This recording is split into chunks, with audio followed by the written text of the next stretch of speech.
All right, good evening, everyone. We're going to go ahead and start our workshop. Wait, Amina. Yep, Aisha's here. Okay, all board members are No, present. Amina is not here. Oh, Amina's not here. Okay, she's coming.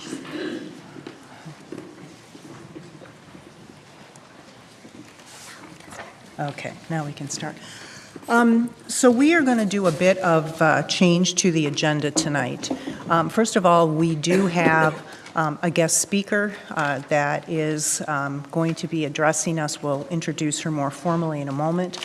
But one of the follow-up items from the last board workshop was to get information on the new legislation, PA 146, on reading, so that we can understand where that is. So we're going to let our speaker educate us, and then we'll have some discussion after that.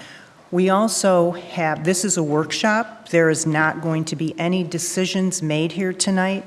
It's absolutely critical for the board to discuss the budget. That is something that legislatively we have to get put into place. We've got a lot of issues with budget. So we're going to do our teaching and learning update. We're going to do our discussion of business services and budget, and then we will move into public communication. Some of the discussion that will happen may also inform some of the public communication that many of you are here tonight to share. So with that, Dr. Macheski, I'm going to turn it over to you Yes, to thank you, Dr. introduce Philpott. our speaker tonight. Yes, we're very pleased to have Dr. St. Martin with us this evening, Director for the Technical Assistance Center with MDE. So Dr. St. Martin, if you would, please. Thank you. Well, thank you so much for having me. It's a gift to be here. So as Dr. Macheski mentioned, my name is Kim St. Martin, and I am the Director for Michigan's MTSS Technical Assistance Center. And I am here in part because I did help to write what is now referred to as Public Act 146. So I've spent approximately 5 to 6 years in helping to be a part of the legislative process, if you will, back when it was Senate Bill 1173 and morphed to Senate Bill 380 and et cetera, et cetera. So my goal today is to provide an overview of Public Act 146 and certainly to answer questions that any of you may have.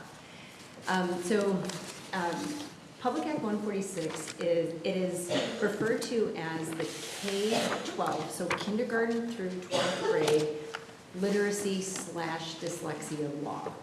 And these are bipartisan laws, and it really encompasses Public Act 146 and Public Act 147.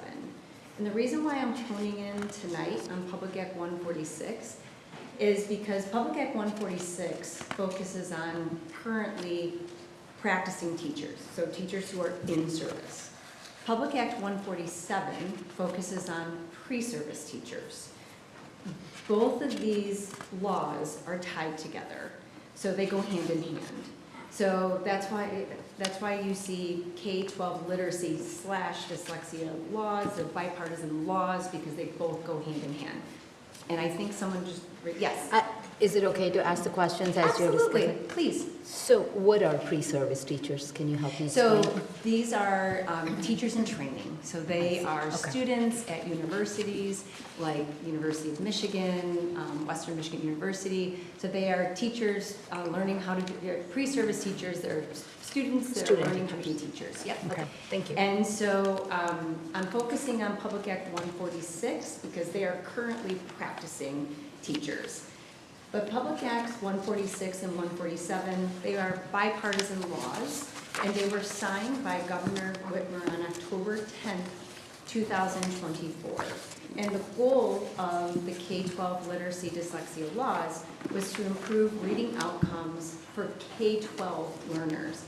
And the goal was also to impact pre-service education as well. So these are frequently referred to as the K-12 literacy dyslexia law.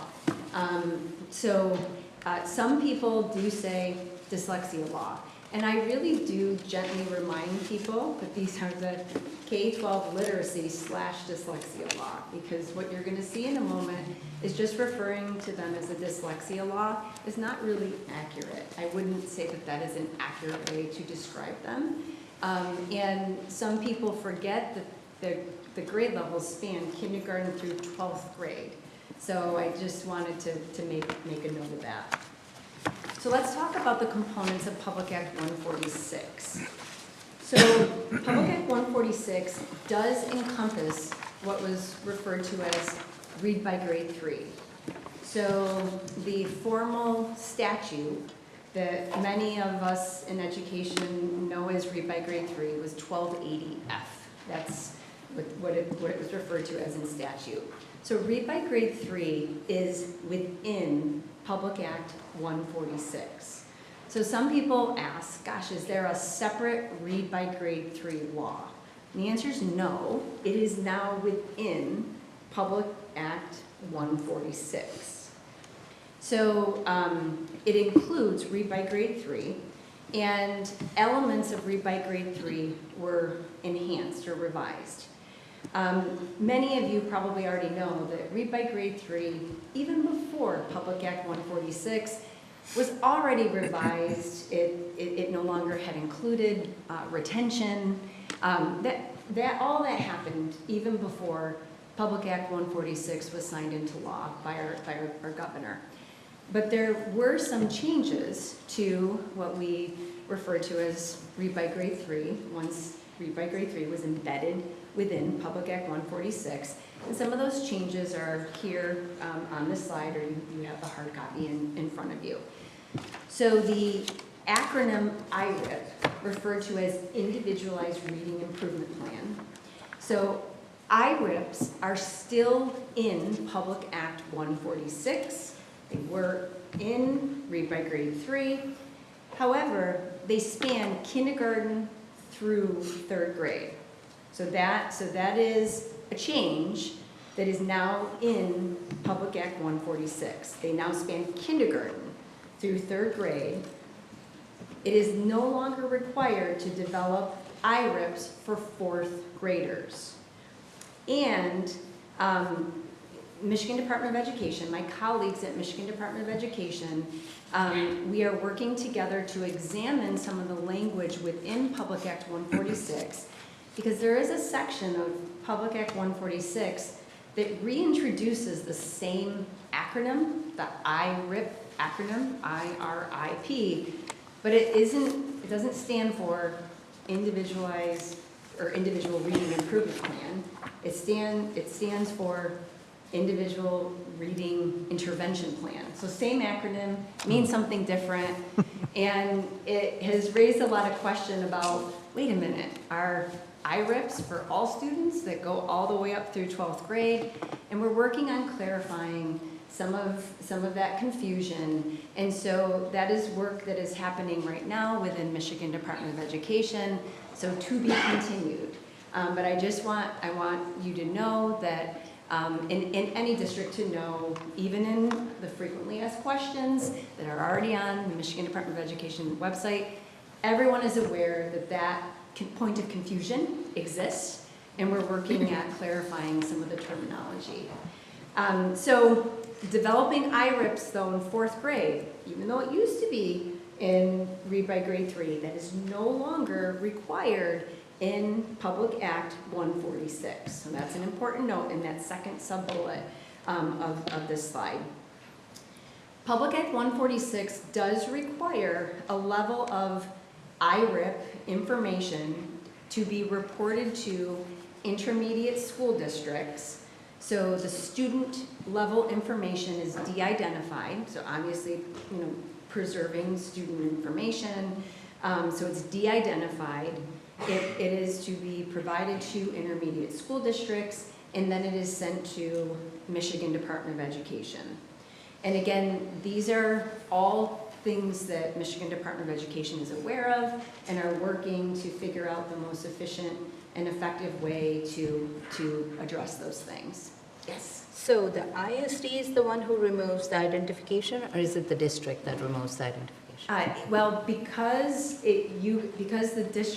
because individual schools and districts collect that information, it would presumably be districts because you guys hold the information of individual students, and certainly having ISDs have access to that information without parental permission certainly is right. So it would be something that would be de-identified within the districts, the schools and the districts, and then would go to the ISDs. Yep, it's a very, very good question. Another notable change is that the term diagnostic assessments, so diagnostic assessments was in the original version of Read by Grade 3, and that term is no longer referenced in Public Act 146. And that does not mean, though, that using data in a diagnostic way isn't still good practice. I mean, I very much, when I work with teachers, I say we want our educators to be diagnosticians. We want them to use data to be able to inform instruction. But diagnostic data is a type of assessment data, and when Public Act 146 became law, that was no longer a required assessment. So that is not, it's not in here. And one of the reasons why was because Public Act 146, many people confused this law with diagnosing dyslexia. So the term diagnostic assessment, many people provided feedback and said, well, this means you're diagnosing dyslexia. And that is something that requires very specific expertise, specific steps, not something that a diagnostic assessment, as it is defined, could do. And so in the Michigan, the MDE Dyslexia Handbook, we still talk about the importance of different types of assessments, and we still give a nod to the importance of diagnostic assessments, but having the need to have a list of approved diagnostic assessments, that is not in, it's not a requirement within Public Act 146. One final point to note of a change that was in Read by Grade 3 that has been changed in Public Act 146 is that there's a term referred to as district identified coaches. And that language has now been infused into Public Act 146. So those are the biggest changes that used to be things that were in Read by Grade 3. Those are kind of enhancements and things that are now in Public Act 146 that many people may say, they're kind of similar to Read by Grade 3, not the same thing. I wanted to point them out because they have been, we've been fielding a lot of questions about them. So can we go back? Yes, absolutely. So, oh, we'll go back. Hang on. Just got to figure out which button it was. so I'd like to understand more.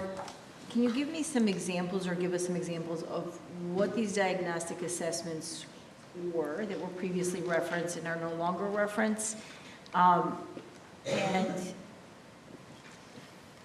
I guess my question is, and we talk a lot about data and what kind of data we'll be providing, and so it's interesting that this law might go in some instances towards less data. So one, I'd like some examples of what those are, and reference and required are two different things. So explain that for me again. Absolutely. So so currently, right now, you could actually go to Michigan Department of Education's website, and you could pull up a list of what's referred to as extensive assessments. That term, extensive assessments, was a term that was used for diagnostic assessments, meaning they give you a more extensive information about students. So I'm going to give you a name of one, okay? Dibbles Deep. Dibbles was the name of the product.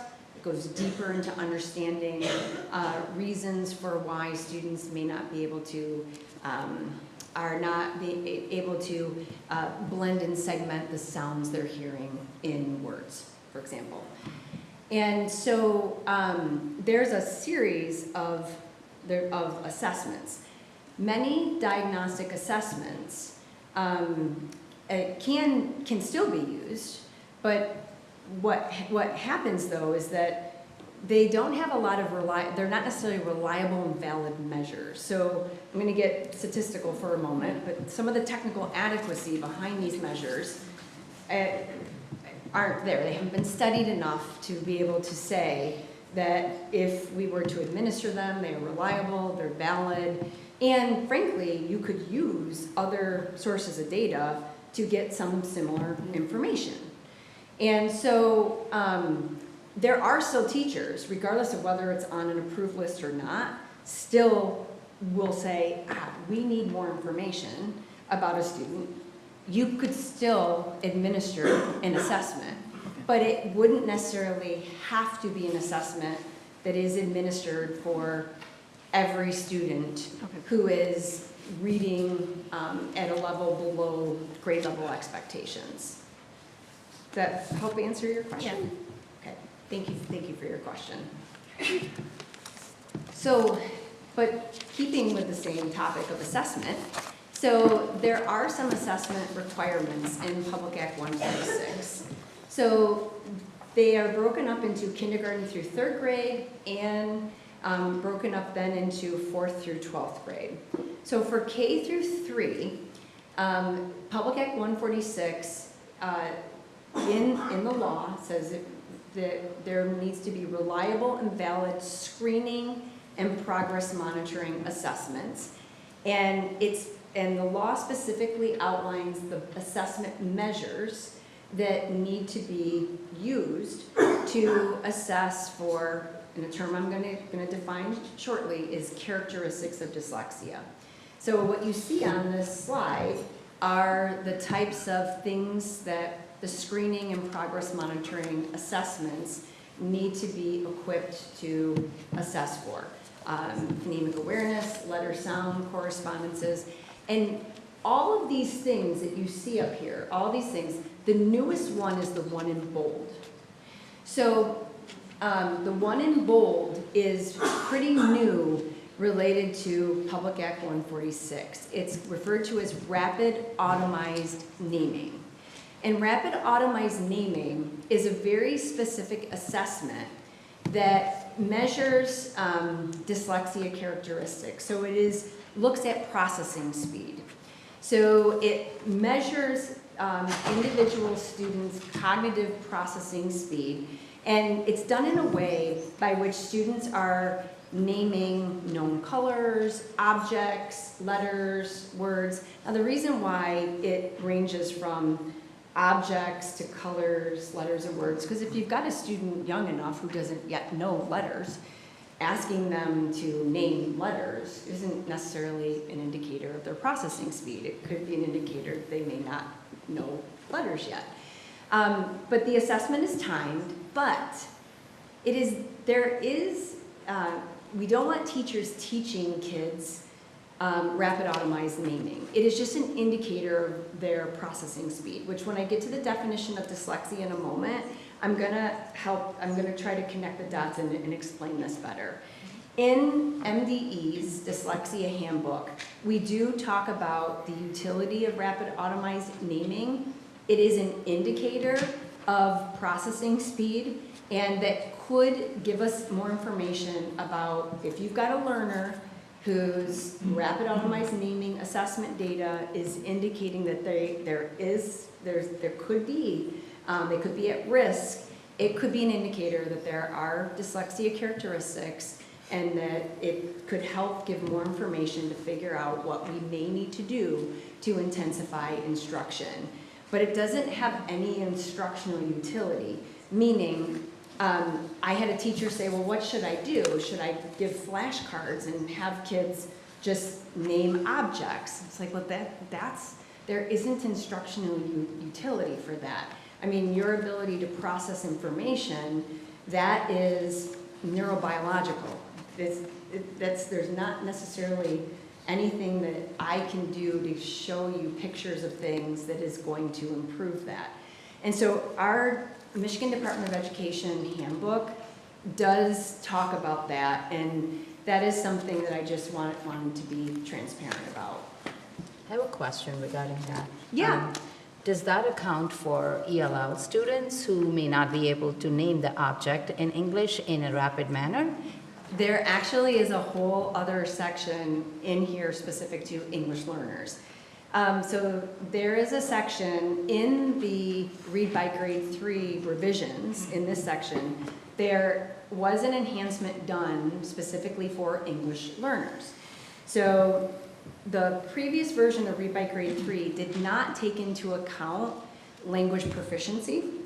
So the edits to Read by Grade 3 did include a language proficiency examination, like an assessment, like the WIDA is a very common language proficiency assessment. And so the WIDA, if a student has a certain score on a language proficiency exam, they would be exempt from any type of dyslexia characteristic, like screening, because the function of their data is because of language proficiency. So we would have to take that into consideration. And so that was one of the enhancements when elements of Read by Grade 3 were revised and integrated into Public Act 146. That's a really good question. And Michigan Department of Education is in the process of creating the assessment review team, and perspectives on that team include English learner perspectives, so that we could ensure that we have the right voices and perspectives to attend to English learner needs. It's a great question. I have a question. Yes. Oh. So I'm just wondering who, you're talking about assessing these students. Is this on each teacher? Are there individual screeners? Are there specialized screeners? Like, how does this work? I guess it's So, pretty simple. there is going to be, what you'll see towards the end, but I'll give you the big reveal now. The big reveal now is January 1st of 2026. Michigan Department of Education is required to release an approved list for screeners and progress monitoring assessments. Now, there's flexibility across districts in how students are screened and how that works. So, for example, in some of the districts that I have the gift of working with, some of them use an assessment team, like a sweep team, for lack of a better term. Some do have teachers who even are a part of that assessment team. So assessment team comes in, teacher is a part of that assessment team, they divide up the kids, so it's done pretty quickly. So it is a district decision on how to ensure that this assessment data can be collected. And I am going to talk about what coaches are also responsible for participating in, because coaches being a part of that process, I also see very, very frequently as well. So simplify this for me one more time. So is this law requiring each district to have a specific screener? Yes. You know, I hear you saying like there's flexibility of how districts are going to implement this, but is there, under this law, is there going to be a requirement for each district to have X amount of screeners or teachers being trained? Like, say, I don't even know how it would work in Troy. Hey, we're looking for screeners. Who wants to volunteer? Or is there a criteria for Yes. these teachers? So there was already a requirement in Read by Grade 3 for a screener. Yes, for a screener and for diagnostic assessments. So that was already happening for K-3. And so, yes, that was already a requirement, and Michigan Department of Education still has up the approved list. There will be a list for screening and approved screening and progress monitoring assessments that districts can choose from. and then it would be up to the district to go through the review and selection process to choose the assessment that would fit their context and ensure that individuals have the appropriate professional learning, and to ensure that people are appropriately trained to administer and score. Yeah. 4th through 12th grade is a little bit of a different situation though. So one of the biggest misunderstandings of 4th through 12th grade is that some people, one of the biggest misconceptions was that all students from kindergarten through 12th grade were going to be screened and have their progress monitored, and that is not true. So when students in grades 4th through 12th grade, only adolescents who demonstrate any of the following characteristics that you see on this slide, only those students would you need to dig deeper. And so you may have students that already have, are not doing well on district-approved reading assessments, English language arts, for example. They may have a reading deficiency. There are a number of students, especially when you get into, there are hundreds of students in the middle school and high school. And so if you think about this as a cast the net, we do not want to assess kids that we do not need to assess. If you have existing data, we should move on. We should only focus on the kids in which we believe that there is something that we need to see if there is intervention needed. Kim, can I ask a question then about K through 3? So every child gets assessed at kindergarten, but if they don't need to be assessed the next year, does everybody have to be assessed every year? 3 times a year. 3 times a year, even if a child is demonstrating proficiency in reading? 3 times a year. And I know that within the Michigan Department of Education, the frequently asked questions, we do address that. The threshold does increase, you know, as students.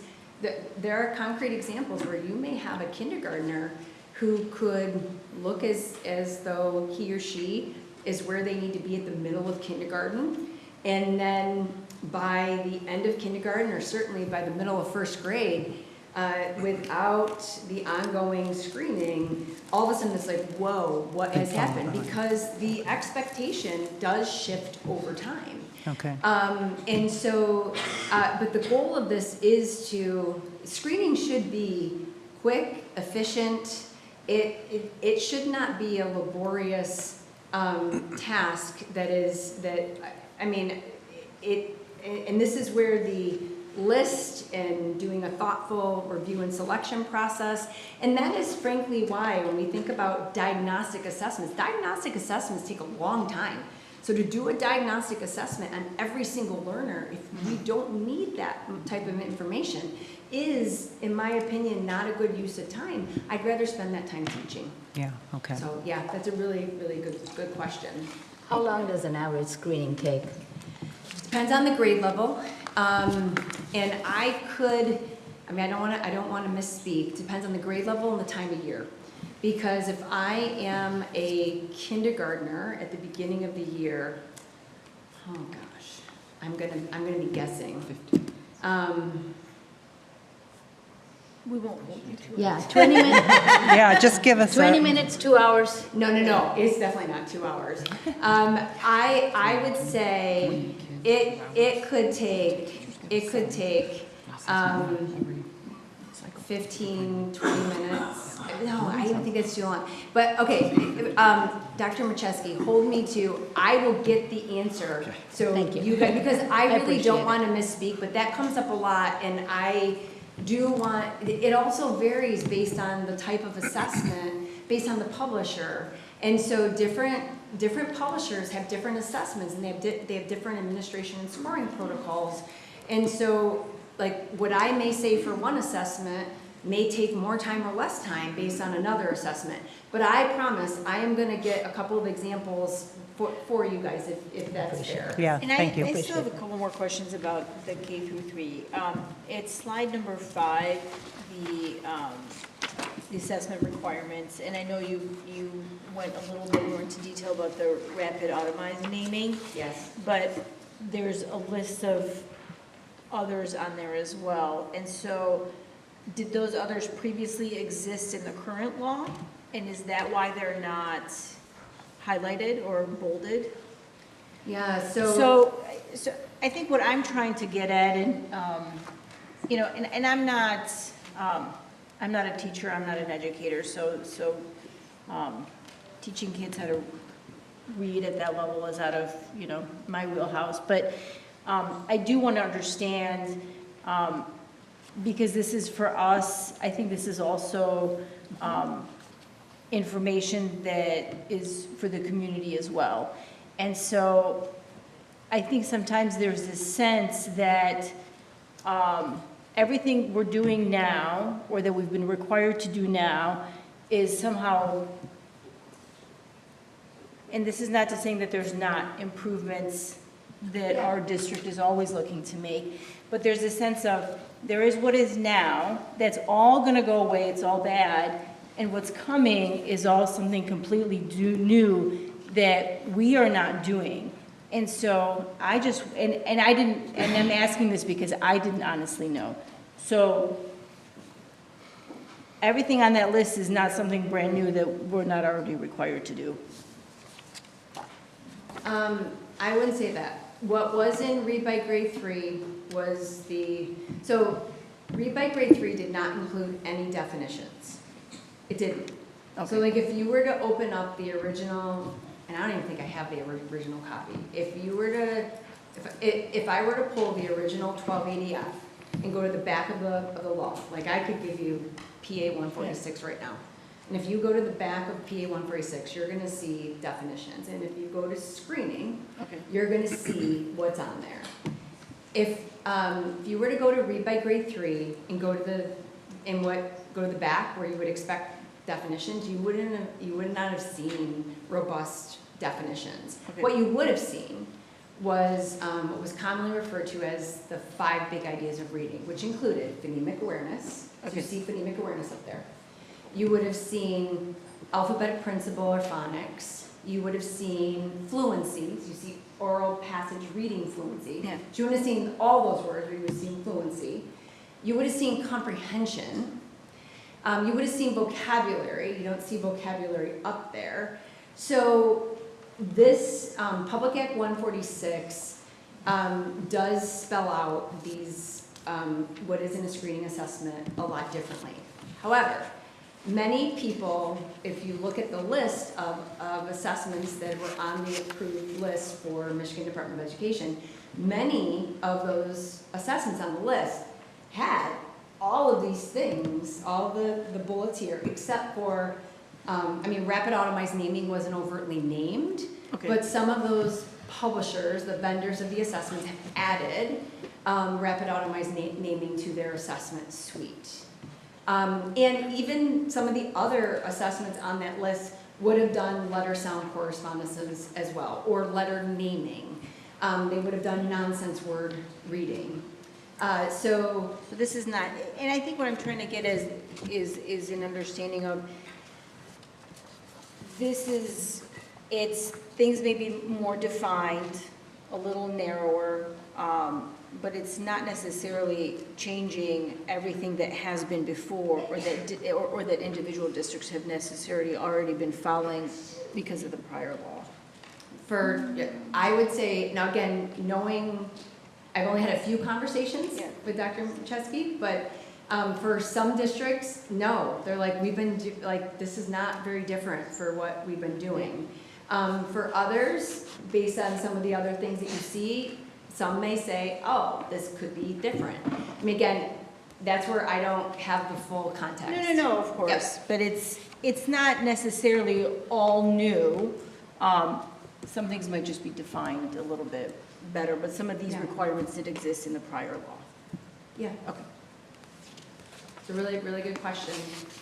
Okay, so the assessment requirements for 4th through 12th grade, the whole purpose of why we would be wanting to assess 4th through 12th graders, the big idea is, even with Read by Grade 3, the truth is, I mean, I'm going to be really candid and transparent with you guys. Early intervention is probably one of the biggest bangs for the buck. I mean, it is true. The truth is, though, we have kids beyond who have passed their grade that are struggling to read. And a lot of the work that I do now is frankly with adolescents in middle school and high school. And so we have to do something for our kids beyond third grade. So, but 4th through 12th grade is really about getting those learners additional reading support. So the need to screen them only if they demonstrate any of those bullets, you know, like they have a reading deficiency, they have some type of data that indicates like ELA, course performance data seems to be lacking, only if then we have to collect additional data really for the purpose of getting them access to some intervention at the secondary level, okay? And then if you have learners at the secondary level who need access to intervention, at that point, we would want to 3 times a year to say, okay, are we moving the needle? Are we working at accelerating their reading outcomes? So I do want to define what we mean by dyslexia. The reason why I'm defining it is because one of the biggest misconceptions of PA 146 was that this was about diagnosing dyslexia, and it's not.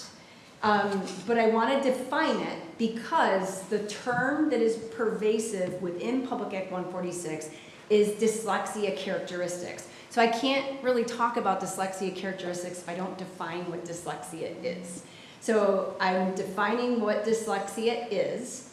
And dyslexia is, and this is taken right out of Public Act 146. So dyslexia means both of the following. So both of the following. So it's a specific learning disorder. So dyslexia is in the Diagnostic Statistical Manual, 5th edition, DSM-5. It is a learning disorder. And I say that because depending upon the space and place in which you're situated, there are some people who say dyslexia does not exist. I would not feel comfortable saying that. It is in the DSM-5. It is in the DSM-5. It is, I have with me here the Dear Colleague letter from the U.S. Department of Education that acknowledges that dyslexia can be something that can be written into IEPs. Even the final section of the MDE Dyslexia Handbook, we do talk about how students, where dyslexia can be situated regarding special education referrals. In the book, Learning Disorders, it is chapter 6 is called Word Level Reading Disability, in parentheses is dyslexia. So I want to be very candid. It is a specific learning disorder, and it's neurobiological. So meaning it impacts the brain, actually the left hemisphere of the brain. And it is characterized by difficulties with accurate or fluent word recognition and by poor spelling and decoding skills. And this is typically results from a deficit in a term that we refer to as the phonological component of language. And I'm going to explain what that means in just a minute. And it's often unexpected. So we wouldn't expect there to be a difficulty in relationship to their other cognitive abilities because they've been provided effective classroom instruction. So we wouldn't expect there to be difficulties with accurate and fluent word recognition. We wouldn't expect there to be difficulties decoding, with spelling, because they've been provided effective classroom instruction, they've been provided intervention to be able to address these issues. But the second component of dyslexia is also true. It is a specific learning disorder, and it also includes secondary consequences. And those secondary consequences are things like problems with reading comprehension, reduced reading experiences. And those reduced reading experiences and difficulties in understanding what is read, that leads to impeding your growth in vocabulary. And it also can lead to social, emotional, behavioral difficulties. And so we do have some students, even as adults, if we don't feel comfortable, we don't feel successful in doing something, we tend to escape or avoid what we do not feel comfortable doing. And so it can lead to social, emotional, behavioral difficulties. So this is the definition of dyslexia that's in Public Act 146. Kim, is it a spectrum disorder, or is it kind of an all or none? I mean, you either have it or you don't, or are there varying degrees of... So that's so it is a continuum that Okay. ranges from mild to more profound and severe difficulties. So it is kind of along a continuum. Mm-hmm. And one of the resources that I've left you guys with in one of the last slides, at next school year, I'm going to, the Michigan MTSS Technical Assistance Center is actually going to be hosting a K-12 literacy dyslexia research network where Dr. Sharon Vaughn and others are going to come, and we're actually going to try to unpack this continuum that ranges from mild to more profound, significant and persistent difficulties. And so yes, there is a range that we certainly need to unpack, and we need teachers and coaches and others to understand. It's a great question. But the characteristics of dyslexia, actually, I pulled a couple of examples, but in Michigan Department of Education's Dyslexia Handbook, page 15, which is table 1, includes dyslexia characteristics that range from preschool all the way through 12th grade. So I've given you a sample of them for K-3 on slide 11. And then I've also included a sample of them that would range from 4th through 12th grade. So it certainly is not the complete list.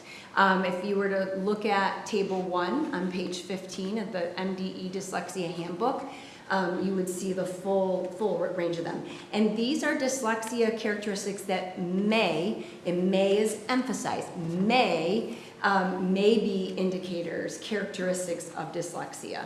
Because certainly just because, for example, stuttering is a preschool indicator, a characteristics of dyslexia, and I myself, my son Mason he stuttered, and he certainly doesn't have any characteristics of dyslexia. He's a above average reader. So these may be characteristics of dyslexia.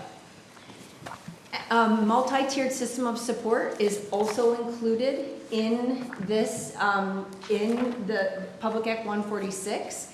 And so it outlines what Tier 1, which is classroom instruction for all students. This includes students with disabilities, so all means all. And it outlines what Tier 1 curriculum resources should include. And this is where the K-3 individual reading improvement plan shows up. And this is where the other acronym that we know is a point of confusion shows up. It's that last bullet. It's the term individual reading intervention plan. And again, we know that that's a point of confusion, and it's something that my colleagues at Michigan Department of Education are working on clarifying. The other point that is made here is that tier 1 and intervention, we talk about a code emphasis instructional approach. And this is a code emphasis instructional approach, means direct and explicit instruction on the code system of English. And it's at the sound, syllable, morpheme, and word level. A lot of people, including myself, I just never learned this when I was in college, but the fact that we have 44 sounds in the English language, we have 26 letters of the alphabet, but in actuality, there are about, I've seen a study of about over 1,000 different ways in which you can combine the 26 letters of the alphabet that could actually represent the 44 sounds in the English language. And even something like morphemes. Morphemes are units of meaning. So even when I say cats, at the end of cats, that S, that means something. That means plural. It means more than one. And so, so our language is fascinating. And a lot of people assume that the English language is really complex. It's hard to understand. And the reality is that we can teach kids that there is a logic behind the English language. And so the code system, understanding the code, is something that is going to help prevent and intervene to be able to help address some of the learners that are on that continuum of mild to more complex, severe consequences of characteristics of dyslexia. So code emphasis instructional approach is something that we have that is in Public Act 146. So is the term the science of reading. And that appears. And I want to just be really, really honest about what it is and what it's not. The next slide is going to talk about what it's not. I want to talk about what it is. So the science of reading is a large body of scientifically based research. And so these are studies that have a high likelihood. Now I'm going to get real technical. These are things that are like randomized control trial, quasi-experimental studies. These are things that have demonstrated outcomes that are going to improve reading and writing outcomes. They don't happen by chance. But the science of reading, these are things that have research that's been conducted over 50 years. It includes studies that have occurred in multiple languages, not just English. And it really means that there's a substantial body of evidence to inform how proficient reading develops, how writing develops, and why some individuals have difficulty learning how to read, learning how to write, and how we can most effectively assess and be able to teach to improve reading and writing. But here's what it's not. It is not just a philosophy. It's not a fad, a trend, a new idea. I'm going to age myself. I'm 48. I've got readers now because it's hard for me to see. But it used to be called scientifically based reading research. SBRR used to be the term back in like the early 2000s. This is not something that is like brand new.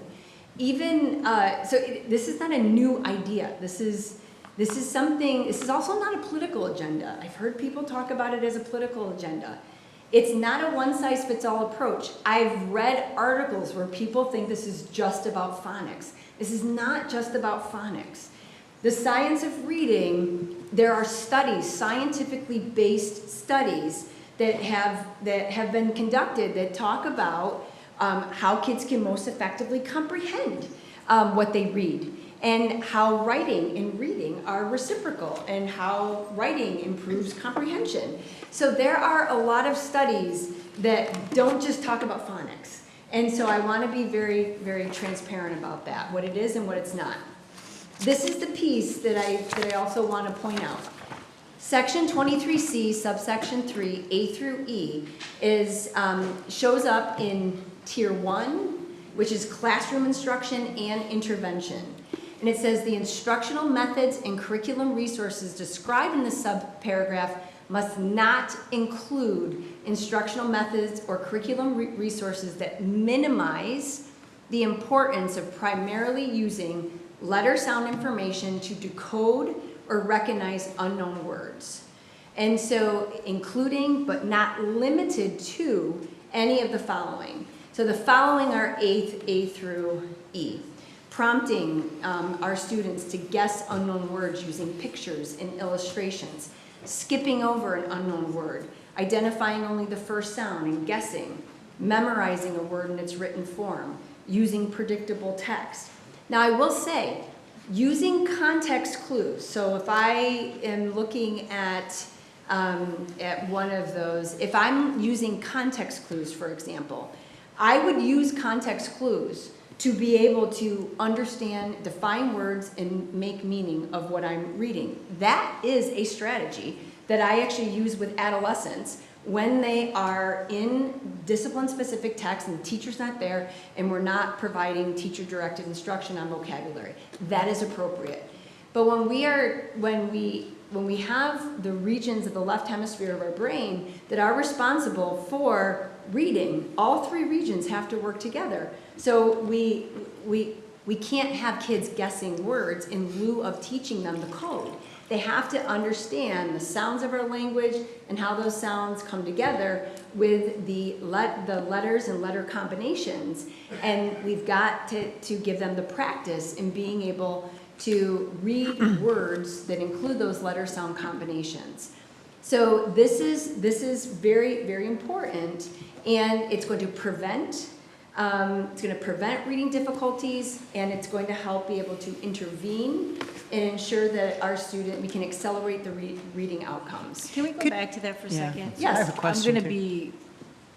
gonna be the lawyer that I am. So there's that entire last part. So just to understand, the promotion is that, or the goal is that A through E are not the primary mode of identifying or reading a word, but those A through E are not prohibited, correct, right? Because it says, unless such instructional methods and curriculum resources are being used to confirm the meaning of unknown words after decoding has been attempted.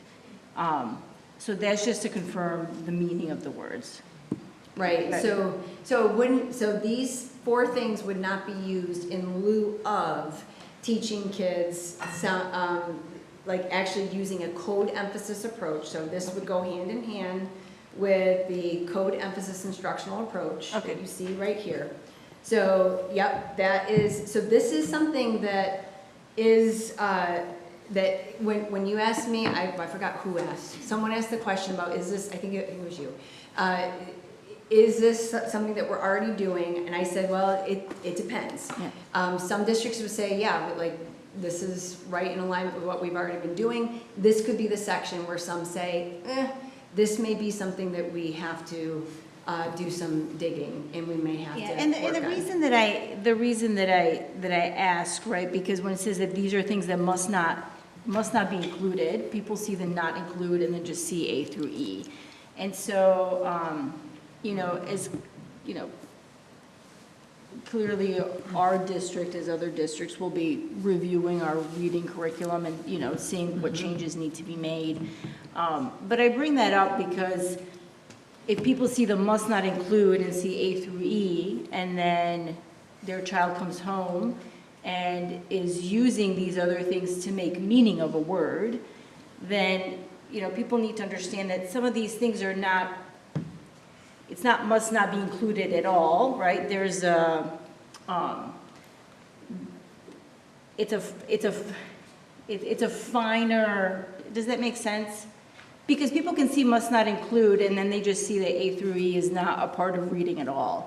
Whereas in fact, it might not be a part of learning how to read a particular word, but it can be part of reading in the context of understanding and making meaning.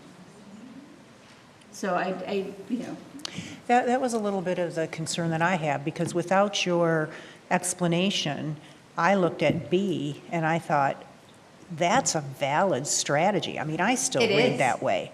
Yeah. And so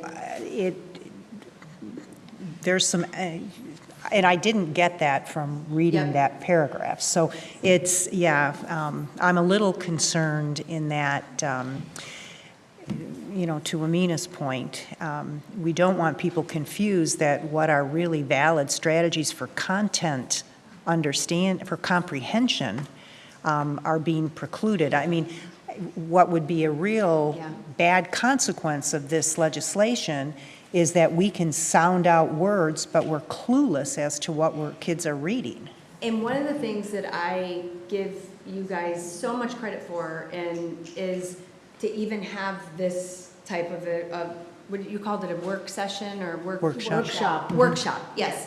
Because these are the types of conversations that need to be had. Because, so I could show you a Institute for Education Science practice guide. It's a research-supported document.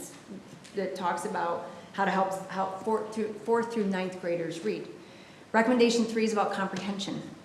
One of the strategies does talk about vocabulary and talks about comprehension, and it does talk about kids using surrounding context to be able to define unknown words. So in the context of defining an unknown word for vocabulary, that is appropriate. And one of the, Dr. Sharon Vaughn, who's going to be doing the, helping to lead the K-12 Literacy Research Network next year, one of the topics is going to be misuses of the science of reading. And there are some folks that don't have that last part. If you're looking where it says, but not limited to any of the following unless such instructional methods and curriculum resources are being used to confirm the meaning of unknown words after decoding has been attempted. There are several states that don't include that caveat, and there are people who are misunderstanding and saying, well, but if I really am reading something and I don't know if I've decoded the word correctly, I do need to use surrounding context to really be able to say, is this making sense? Am I actually defining the word? Now, I will say, as a former teacher myself, I'm going to totally date myself, but I used to use something. I used to use the 4 blocks method, and I used to use something called guess the covered word. And this is back in the transparency days, where they had colored transparencies, and they just had invented the little Post-it notes. But I mean, I used to have to I did a picture walk, and I taught 1st through 3rd grade, and I had to cover the bolded word, and we used to choral read the passage, and we used to say blank over the covered word, and I took the vis-a-vis pen marker and put the words that they guessed, and I would expose the first letter, and we would cross off the guesses that were not right. We would expose the second letter, cross off the guesses that were not right, until we finally got to the correct word. And that was being done instead of teaching them the code. And that was not that's not skipping over an unknown word to use the meaning of the passage. I shouldn't have been doing that, honestly. I should have taught them the code. I should have taught them, I was using guess the cover word because I really wasn't teaching them the sounds and connecting the phonemes, the sounds of our language, to the graphemes, the letter sound combinations. And my mantra is know better, do better. And there are things that I wish I had do-overs. That's one of them. And there's certainly others. But you're right. There's a time and a place where that has to be done to understand what you're reading. So I would say maybe just update, because again, I go back to, sorry, Vittel, to That's okay. The vast majority, or a lot of people, I don't want to say vast majority, not everybody will sit and read the headline, right? The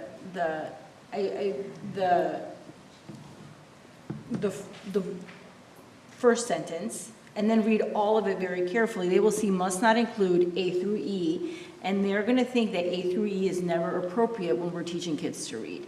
So I think it is very important for people to understand, even after we as a district update and make whatever changes we need to comply with the new law, A through E will still exist, because if people get the sense of that A through E cannot exist at all because it says it must not include in really big letters, they're going to get the sense of it can't be there at all.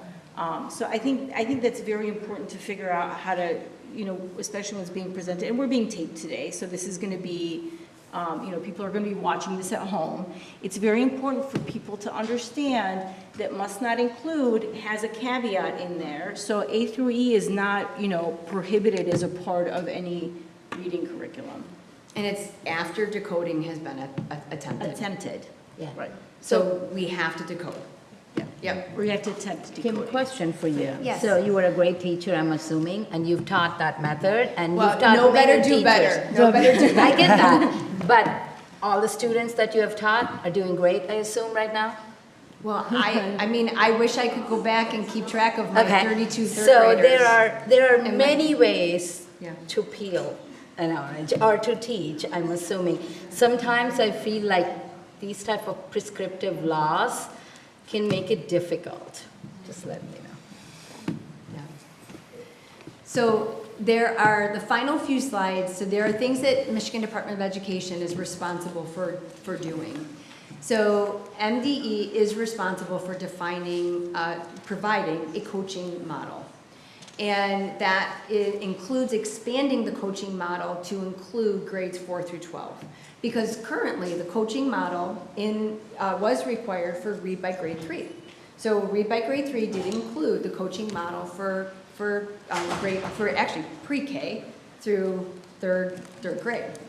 And we are also updating the assessment list. And again, January 1st, 2026 is the date, circle on the calendar. And January 1st of 2026 is the date again, and that's when the list of evidence-based Tier 1 reading curricula and materials will be published as well. And Michigan Department of Education is also responsible for developing technical assistance. And the technical assistance, and again, there's a lot more, words than what I have here on the slide, but the gist is how to select and use the assessments. So how to carefully select screening assessments, progress monitoring assessments. It's technical assistance in structured literacy. That's another term that is defined within Public Act 146.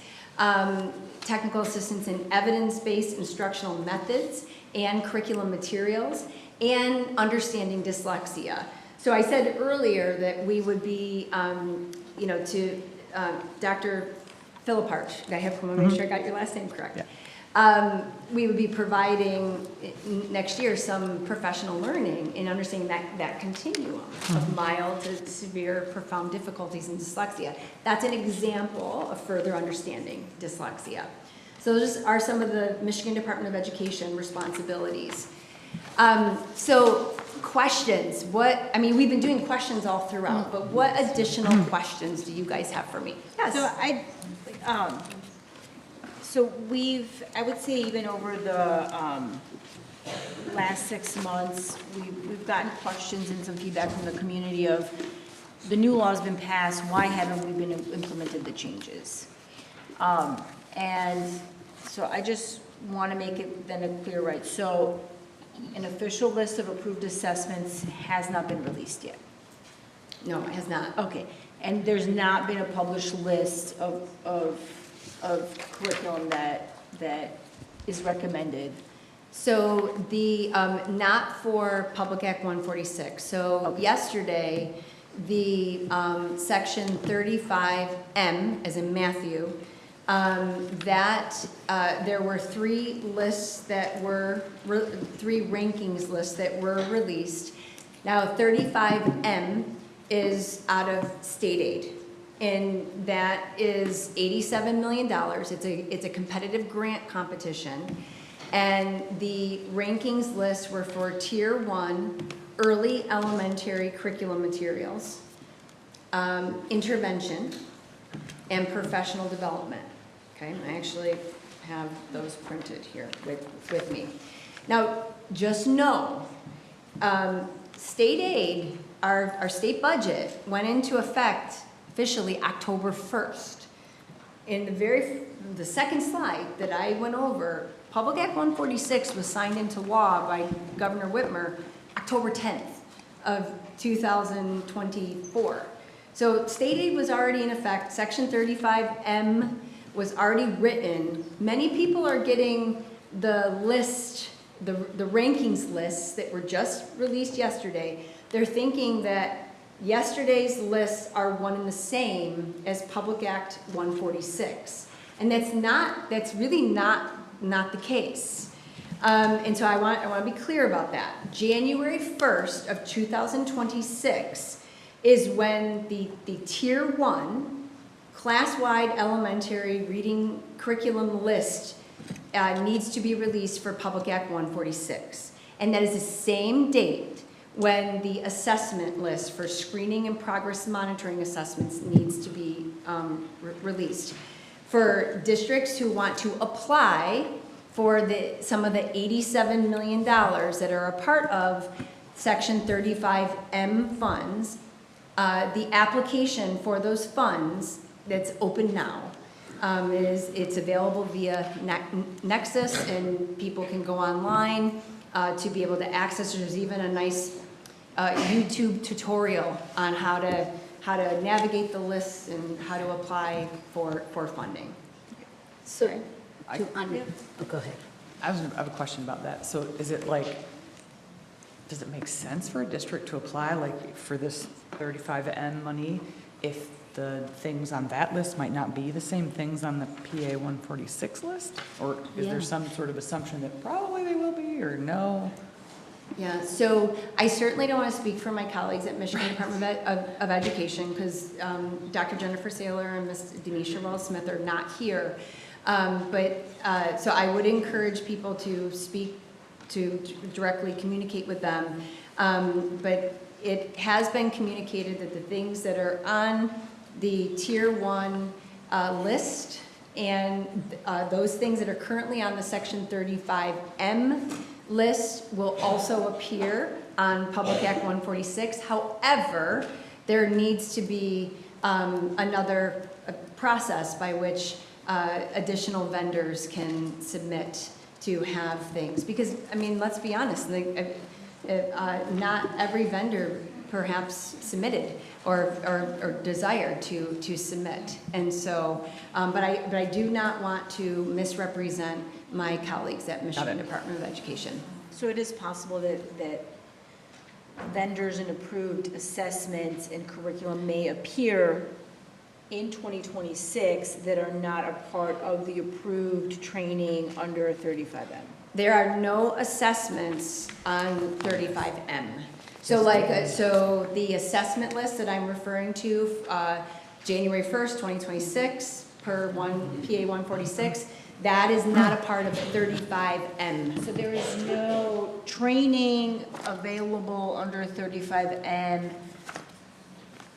for assessments that may appear on the list in January of 2026. No, there's Okay. not. Now, I say that, now what will I think confuse people is that when I look at the professional development list, one of the, you know, we call them partners, even though some people may call them vendors, we call them partners. But NWEA has a Science of Reading Literacy Suite. So it's a professional learning series that's on the Science of Reading. Even though they, you know, one of the things that they do publish are assessments, but this is like, they're on this professional development list, but not for assessments. This is for professional learning. And the reason I ask this question is because we've been asked and received comments, and it appears more as if, you know, as of October 1, 2024, it's all been decided, and we as a district are not making use of things that are already clearly spelled out. And so the information you're providing is that there are certain things that are a part of this law that have not been clearly spelled out and will not be spelled out until January of 2026. And so it's very hard for us to implement changes when we don't know, right, what those changes, we know what the law is, but some of the very specifics under the law have not been published yet. And so it's very hard to implement things that have not been defined. And if I could just add one thing, so I would be very, this is Kim St. Martin's opinion. So I don't want anyone to say, you know, that I'm not speaking for the State Department, I'm not speaking for the Michigan MTSS Technical Assistance Services. This is Kim St. Martin, my own opinion. You know, entering into a decision on a curriculum resource review does take time. And it really requires due diligence to ensure that that the people who are going to be leading up the review work have built their background knowledge and, frankly, what is in in Public Act 146, even just unpacking that section 23C, subsection 3, right? Even just unpacking that is really important. But it's also important for your teachers as well. The list that I'm talking about right now, these things and perhaps more are going to be on the list. What these lists have done, like for tier 1, if we stick with tier 1, we've helped to unpack evidence, which is only one thing that is important for a district to attend to. But you guys also have to attend to things like usable. How usable is it for your teachers to be able to implement in their classrooms? You also have to attend to supports. What is going to be needed for your teachers and staff to be able to successfully use those things? And you also have to think about what are your needs as a district? How can you build upon what you already have in place? How can you build upon it? How does it meet the needs of your students? Again, I don't have any context of that. And I would argue that a generic list would never be able to adequately address be able to read between the lines and say that this is good for fill in the blank 800 plus needs of districts and thousands of schools across the state. But you also have to say, how does it fit? How does it fit with your current priorities and what you're focusing on? So I just want to, my opinion is you have to have a review team. That team has to be led by individuals that not only are working in tandem with central office, but you have to have a way to engage your grade level teachers in that process as well. And people do have to have access to professional learning. And so, and I don't want to assume what's already been done, but I just want to be very mindful that I do know that Dr. Rice, our state superintendent, even today, we were at the legislature and he was presenting at the House Oversight Committee and was advocating for more Section 35M funds, because I do think that we really, as a state, need more funds for districts to be able to implement aspects of Public Act 146. I hope it's okay for me to say that. Yeah. And I apologize, took too long. I actually have 3 questions. Okay. First one is about the timeline of this law. Mm-hmm. So you talked about Tier 1 reading curricula and material to be published January 1st. Is there a timeline by which, or a deadline by which the schools have to adhere to the law first? Yeah, so 2027 to 2028 is the implementation window for Public Act 146. And that was intentional. I mean, and what I'm saying is a matter of public record. If you were to go back into the archives when the Senate was going through, the Senate Education Committee was listening to Senate Bill 567, Senator Pohanke had said that they wanted to extend the timeline to 2027, 2028, specifically to allow assessment vendors, but also districts and schools to have a longer on-ramp to be able to think about attending to curriculum and assessment decisions. So 2027, 2028 is the time frame by which implementation would happen. And I've had a couple questions, like people have said, what about, is there something in Public Act 146 about waivers?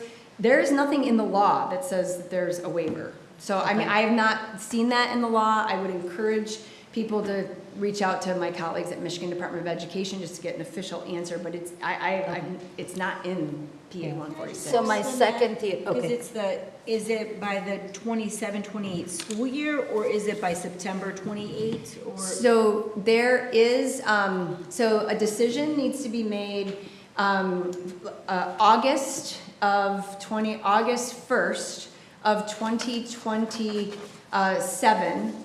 would be when the decision for the screening assessment, screening and progress monitoring assessments needs to be made, because then schools and districts would have to have people trained to be able to administer the fall assessment, to be ready by the beginning of the school year to do your fall screening assessment for kindergarten, right?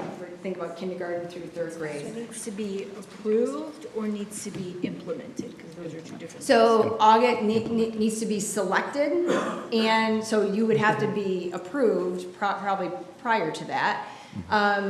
It would have to be approved by August 1st. You would be. I mean, again, I don't know how long you're. We would be bringing a recommendation to the board May of '27 for implementation for the fall of '27, '28 school year. Okay. But we're going to That's it. start our reading curriculum process this coming fall. Yeah, the idea would be that we would, to Dr. St. Martin's point, when the comprehensive list comes out January of '26, we will have our literacy leadership team will be ready to look at that list, begin putting a comprehensive process together. Our goal would be to bring that process, the intent of that process, the structure behind that process to the board in May of '26 for implement. 27. For May of, that we would bring a process that we would lay out for the board May of '26, so it's clear both to the board and the community what our process will be going into the '26-27 school year. So the '26-27 school year would be pilot, feedback, So it'll be about a community year and a half input. process. But it'll be about a year and a half process. And to Dr. St. Martin's point as well, this implementation will also take some time.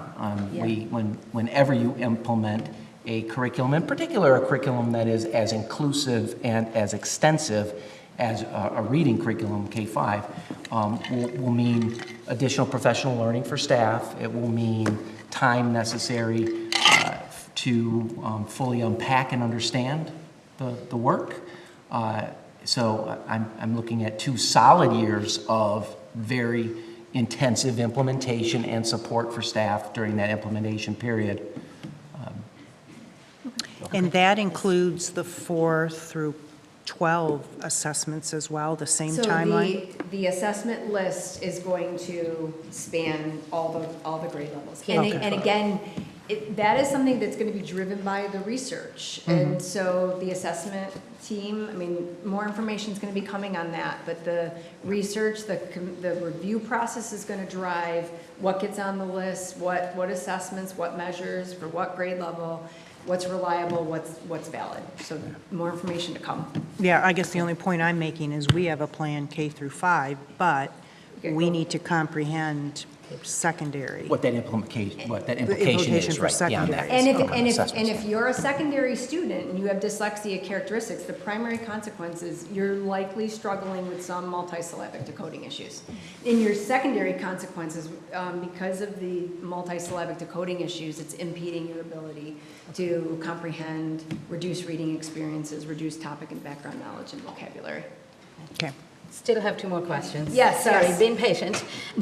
So this is a theoretical question. You're going to publish a list in January, but the law does not require you to follow anything in the list. The law has a set of requirements that you need to adhere to for this. I'm asking you the question so that you can clarify.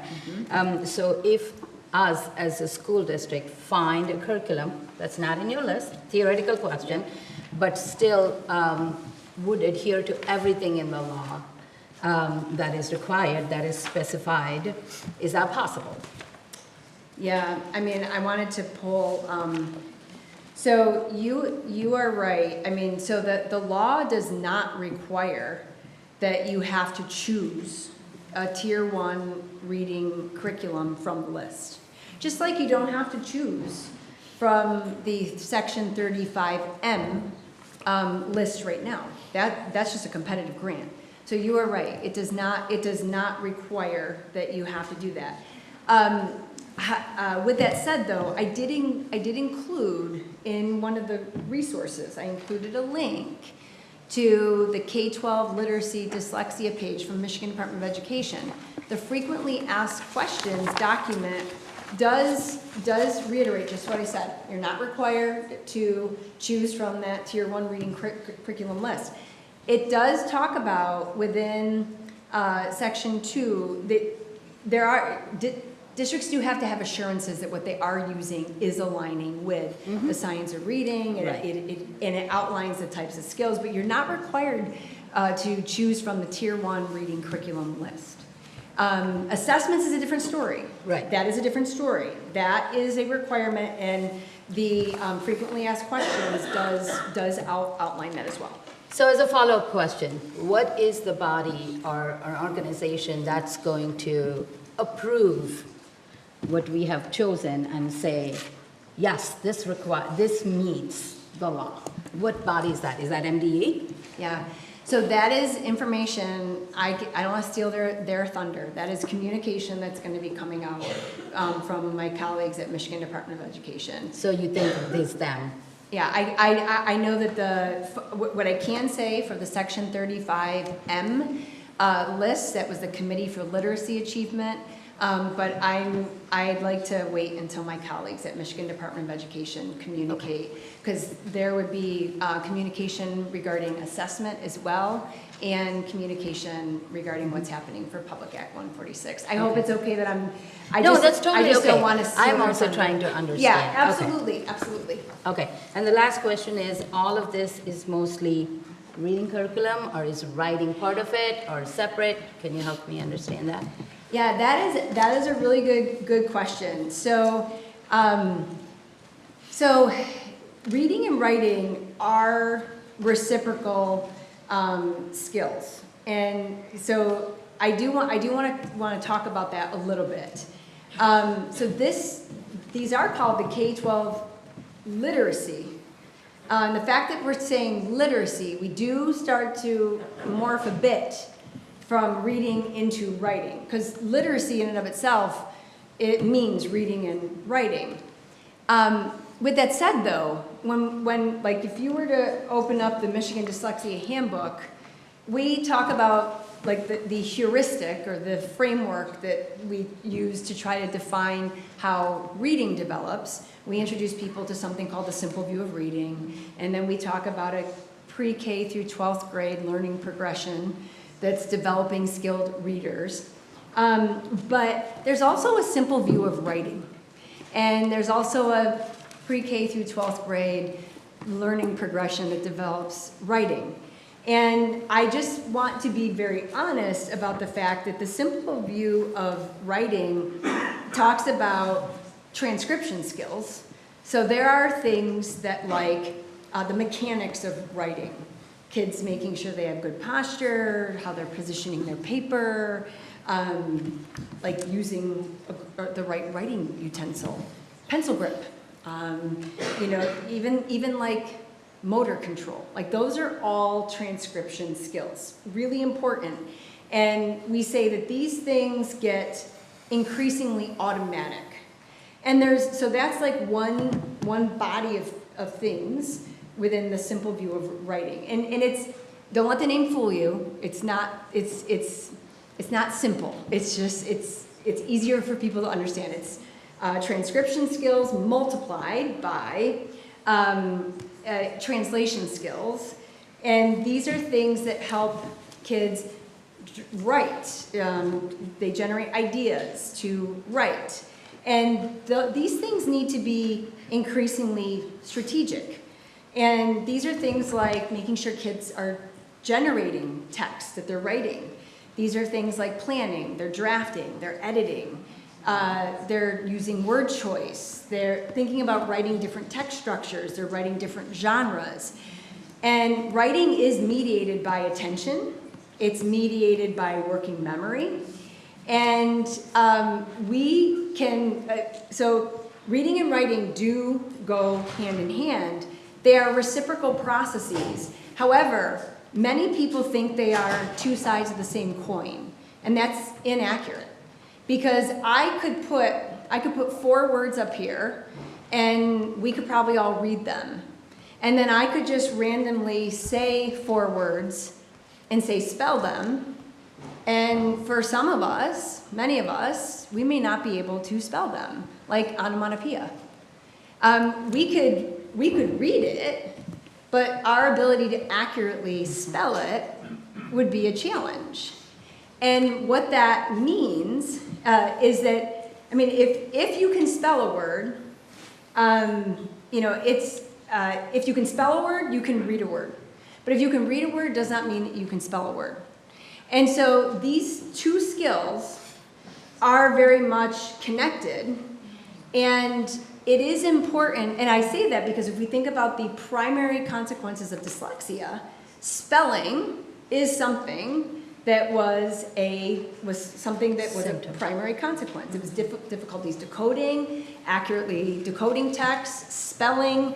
Even when it comes to screening, we reference a spelling screening assessment. It's not required in PA 146, but we say assessing kids' spelling. And I'm not talking about the good old-fashioned spelling tests where you just are given a test that you memorize. I remember I had spelling books when I was a kid in elementary school. It was painful. So it's not what we're talking about. It's not what we're talking about. But the point is that reading and writing do have a very reciprocal relationship. And I say that because, you know, you are benefiting reading when you are teaching spelling. And that's why a really good phonics and decoding lesson plan should incorporate spelling and dictation at the word level and sentence level, so you are starting to get at those reciprocal skills. Now, what you're also talking about is, and I know, like, thinking about perhaps reviewing a spelling curriculum. And I mean, I don't know what your review process is. I just encourage people to think about making sure whatever you're reviewing has those transcription skills and those translation skills. And a lot of the Tier 1 reading curriculum resources do integrate writing into reading because they want kids to write about what they've read. Because writing about what you've read increases comprehension, and it also builds topic and background knowledge. And even the National Council for Teachers of Mathematics, it encourages kids to write about mathematics, to write and explain how they've come up with responses. So even at the secondary level, we have kids writing more about across core subjects. And again, a lot of my work right now is in core subjects. It's in secondary schools. So they do benefit each other. And a lot of the things that you will see on the Tier 1 rankings list for 35M, you'll see on the documents that have reviewed these, you'll see connections to writing. But I still think you need to be very mindful that there is a simple view of writing, and you've got to attend to transcription skills like handwriting, pencil grip, you know, those early skills, and making sure that kids are writing across genres and that they are drafting, editing, planning, text structure. And I certainly, I'm not an expert in a lot of what was reviewed, and I certainly don't know what you guys have been reviewing, so I don't want to speak to that. Does that help answer your question? It does. Thank you. Okay. So the content of writing and the creativity of writing is not a component? It is.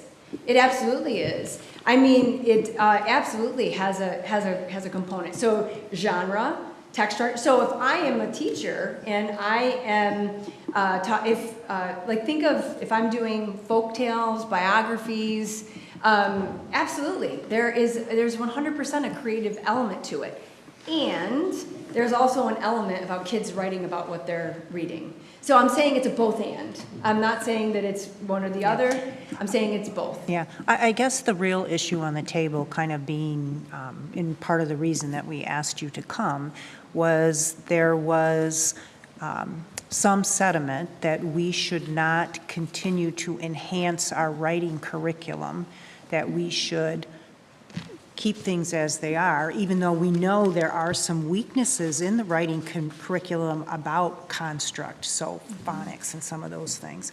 But that we should just wait until the reading curriculum comes in 2027. That, to me, seems very short-sighted when we know that there are issues that will help us to enhance and align our curriculum more with kind of what the future intent is.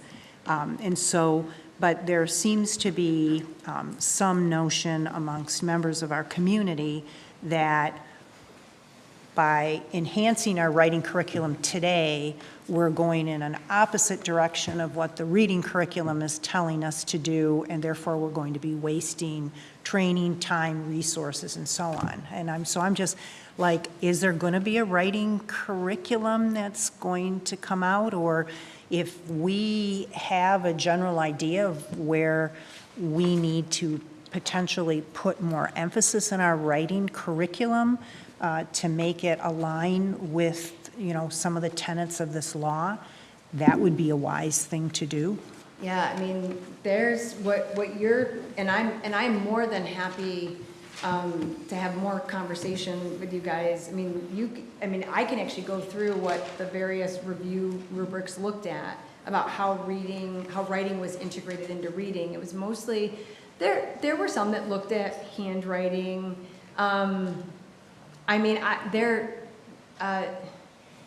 Some do it well, some curriculum resources, not so much. Now again, I did not personally review these, so I'm not, there was a committee for literacy achievement who did. Mm-hmm. And so I am not gonna pretend to be an expert on all these things. But I also don't want to say that I know what you guys have reviewed. What I do know is that, that there is, I can't imagine that teachers don't want kids writing about what they've read, just like writing creatively. Right. Right? Even kids writing summaries about what they've read. That's a really good thing. And so, I know you guys have to do what works given the context of your district, and neither myself or anyone, I wouldn't feel comfortable coming in and weighing in on that. Yeah, and I guess I'm not asking you to do that. I guess I'm asking is the reading and writing curriculum moving in a way that is, again, kind of to Amina's question, kind of a totally new direction, so that the kind of writing work that we've done, particularly when we have identified that one of the areas in our writing curriculum that we really want to focus on is phonics, which seems like it's consistent with the work on decoding. I'm just asking, that to me makes perfect sense for us to do. And if, when we're going through a reading curriculum in 2027, there's something that is great for writing, then we can evaluate that at that time. It just, part of the big issue is, do we just let 2 years of students just keep doing what they're doing when we know that we could do some things to improve? I think that's for us to answer at the end of the day. No, I understand, but what I'm looking for is, by us doing that, are we going in a contrary direction from I think that where was the we see question this that we law? brought up in the other workshop too. I know that you were traveling. If we adopt this writing curriculum and then this reading curriculum comes up, is what we are going to do with writing going to drastically change? Right, that's the Right? that's the That was question basically I'm what asking. we Yeah. asked of our teachers. And not only are we working counter Right. to where right. that is, and I guess I'm not hearing anything that you said that would suggest that would be the case. And So- I also don't know enough about what you guys have been looking at to even weigh in, but I did say to Dr. Macheski that I'm more than happy to continue to have conversations to see, teaching is important, right? And it is important for kids to to understand how the mechanics of writing and to write, to build topic and background knowledge and to write across multiple genres, and it's important to be explicitly taught and how to do that.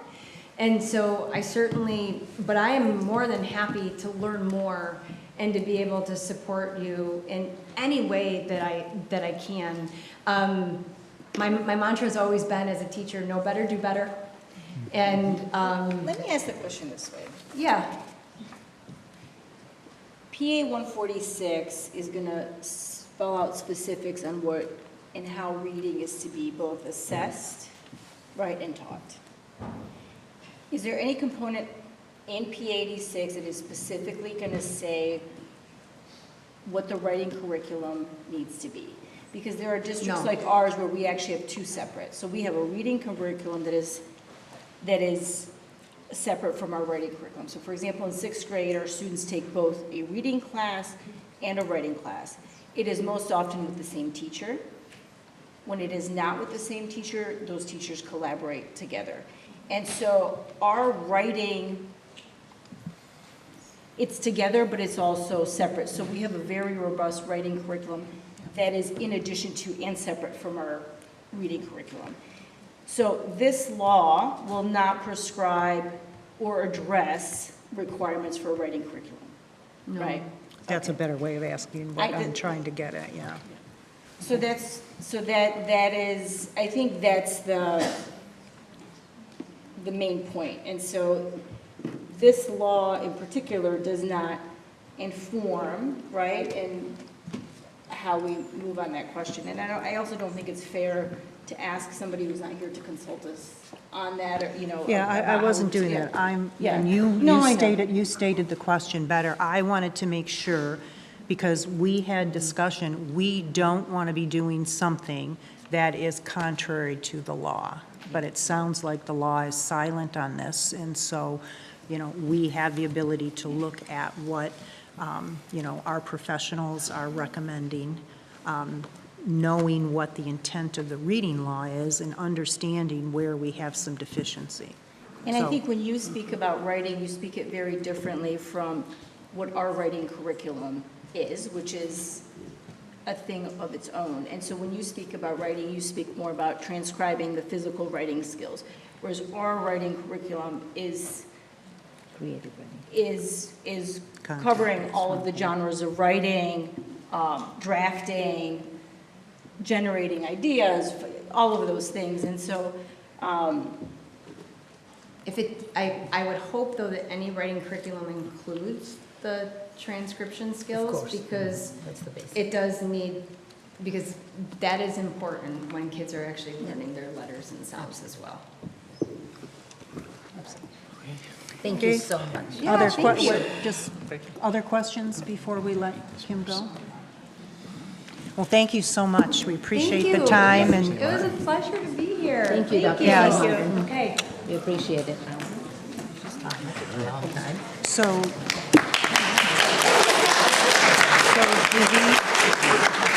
do you want to go through now the recommendation on the yeah, okay. Okay, so, yeah, so with that in mind, for the purpose, Dan, before you get going, for the purpose of the continuation of the discussion that we had in the May workshop, the board had an opportunity to ask a number of questions, and the district provided follow-up to us. We want to share that with the public so that they have the, I don't have that with me. Oh. I don't have it set up. you don't have it set up? No. All right, then let Dan come on, and then we'll circle back to that. Okay. Go ahead, Dan. Come on, Dan. Sorry. But we do want, there was information that was shared with the board that addressed a lot of the questions that we had as a board. I want to share that with the public, and then I really want to ask the board, what else do we need? Is that comprehensive enough? Is there additional information that's required? Because the resolution on the writing curriculum will be on the June 17th board meeting. Okay. Okay, but while you're doing that, Yeah, I'll do that. Dan?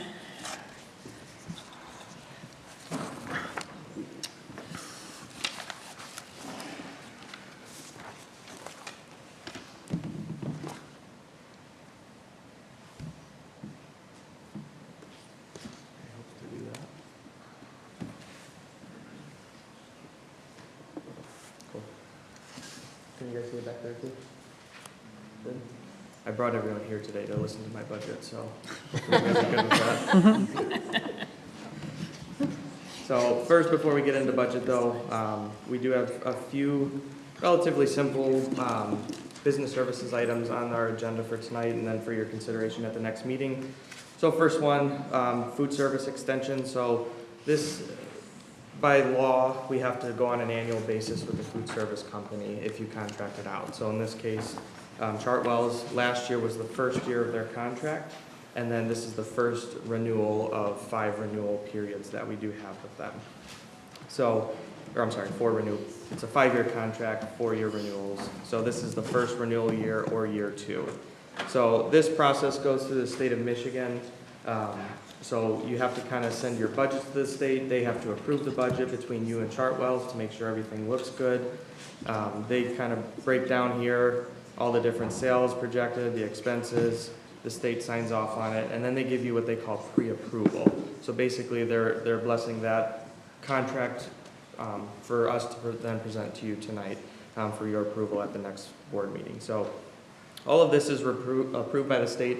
It's essentially dictated by the state as well. They put caps on everything, so it's not really a lot of wiggle room, so to speak, with the fees and all of that that's associated with this. So, you know, there's really not a whole lot to discuss. I know this was included in your board packet. You guys can see the administrative fees, the management fees.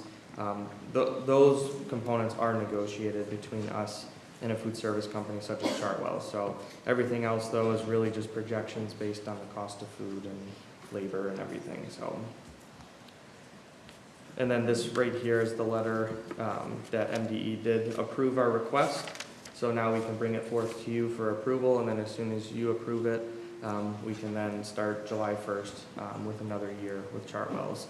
And then obviously, you know, we are in continuing conversations. Our plan with Chartwell's going into next year is to hopefully do something similar that we did at Baker, where we kind of brought you guys to that building for a workshop, got to experience the food. Our goal is once the Troy High Kitchen Servery is done, we'd like to do something similar in the fall. It'll give us an opportunity to go there and then really have a conversation of where do we as a district want to take this food service program.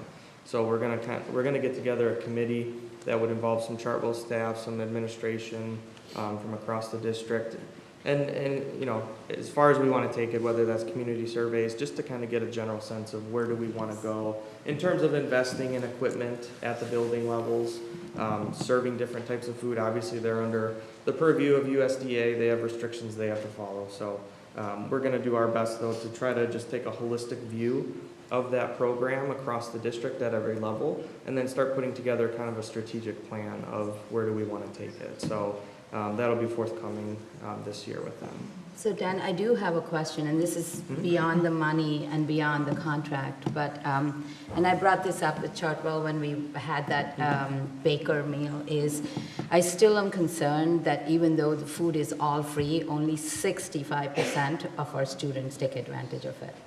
So I don't know what Chartwell can do to improve that. I mean, if 35% of our students don't want our free food, we got to do something about it. So yeah, and that's all related to menu options, and that's where I think we can get some feedback from parents. I don't know that we've ever surveyed families, you know, on the food offerings in the district.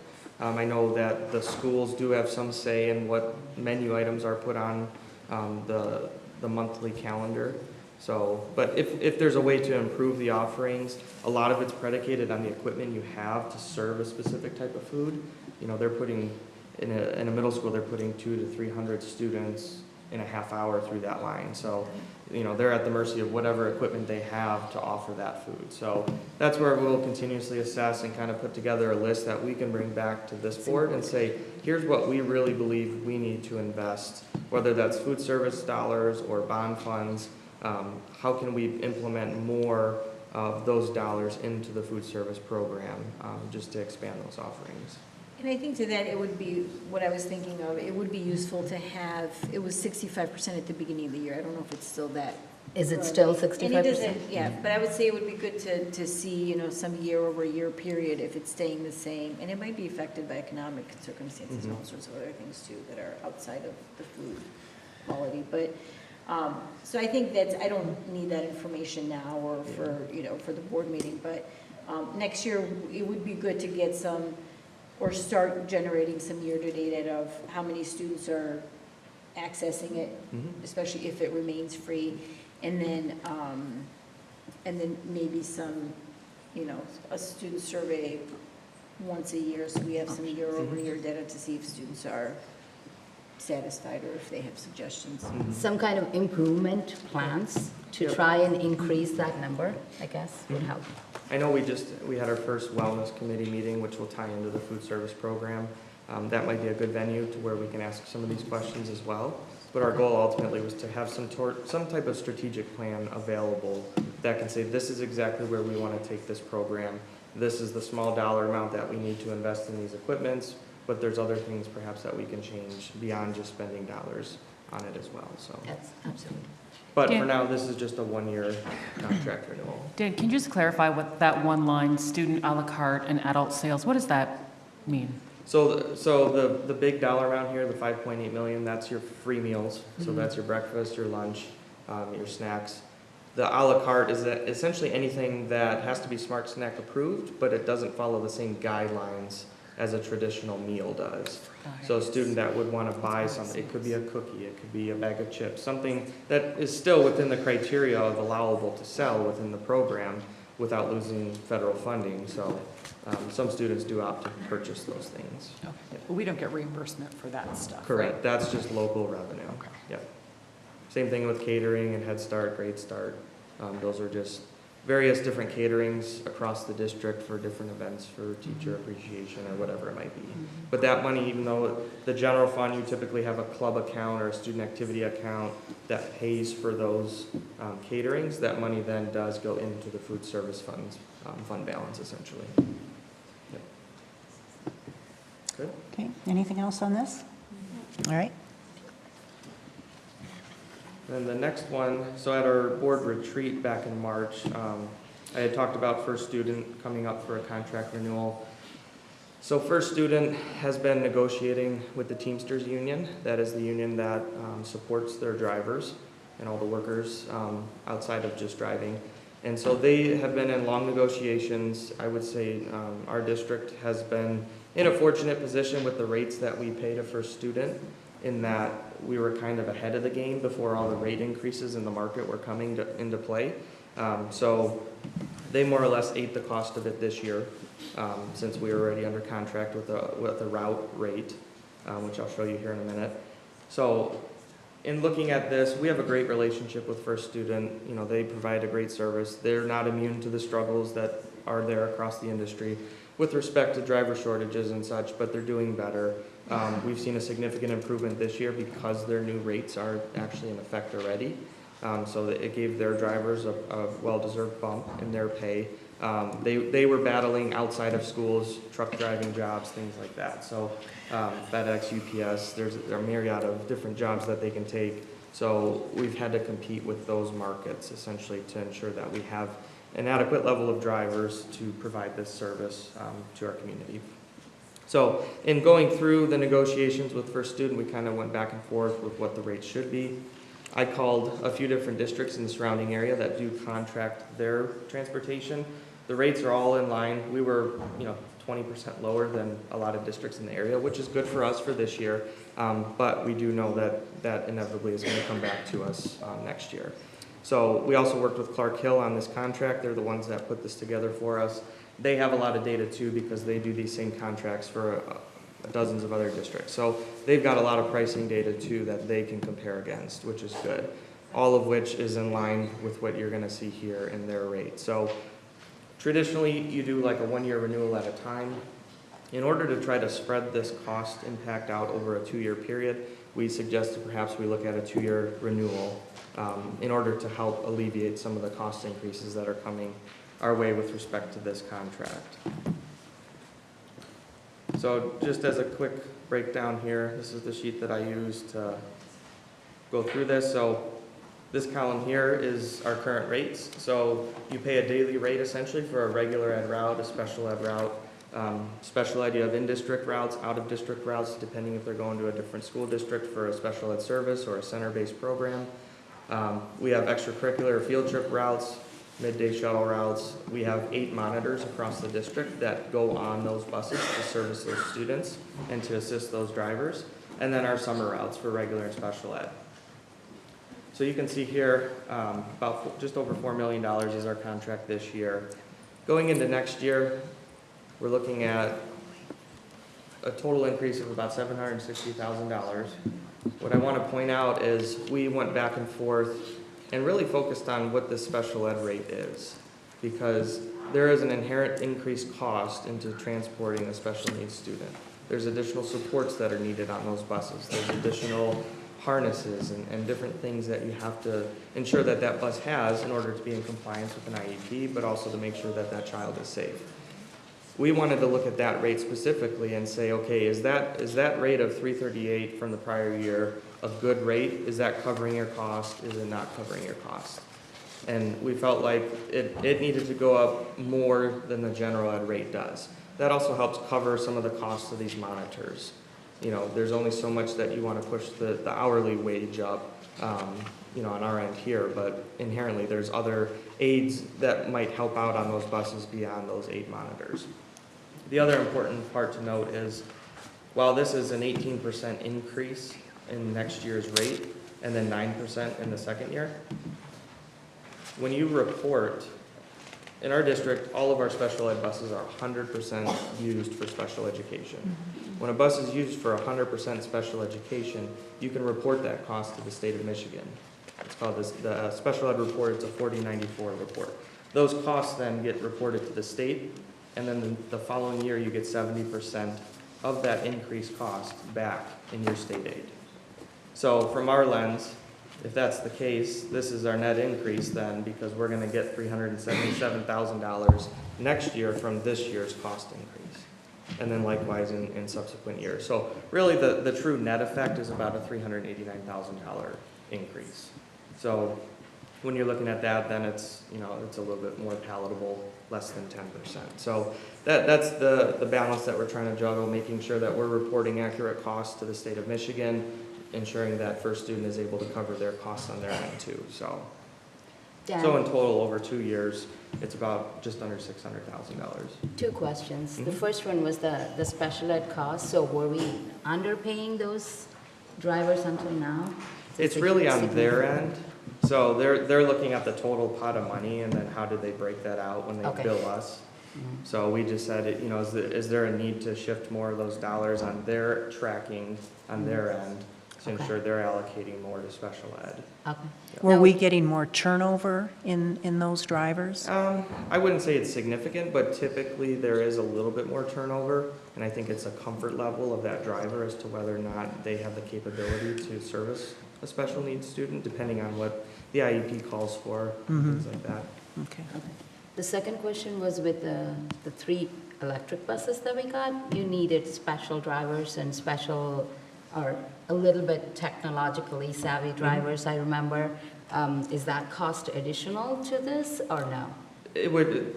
Kathy just essentially worked with her whole group of drivers and found a few that were willing and actually eager to drive an electric bus. So those 2 actually are set to come hopefully by October, November. So there's no additional cost for them? No additional cost for the driver. It really comes down to the state grant covers the actual physical bus. And then we have another grant that is going to cover, well, we applied for it. We're hoping it'll cover the cost of the installation of the chargers as well. So When are they supposed to arrive, the buses? they just went into production.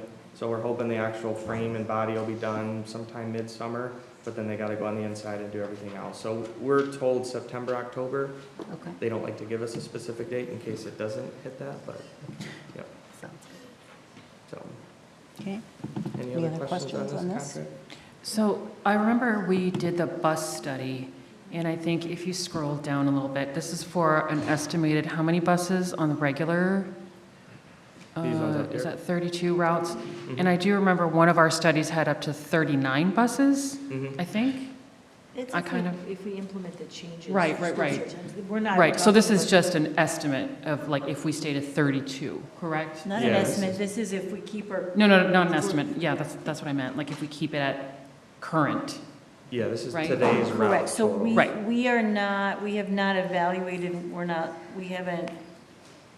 we have not made a Yeah. decision about what we will do in future years about start times. This is just Mhm. for next school year, Mhm. renewing the contract for them to keep running as we are currently Right. running. Okay. That wanted that study, which we do clarification. have the final report, we'll bring maybe in August when we're ready for that. That did have a minimum of 39 regular ed Yes, routes. I remember that. So it would be about 7 to 8 additional routes, depending on the exact routes and all that. so. Okay. So like, obviously, if we decided to go with the results of the study and somehow change start times, then we would just adjust our contract? We're not like, Yeah, Stuck. you're literally just paying for the route. Got it. Per day. Okay. That's all it is. The rates are going to Yeah, remain in- the same whether it's 32 Yeah, or in theory, 39. you Right. just add more routes at the same Yeah. rate. okay. Yep. Yep. Okay, good questions? Anything else? Okay. And then, I'm gonna do the other two real quick, because they're very quick, and then we can focus on the budget. after Okay.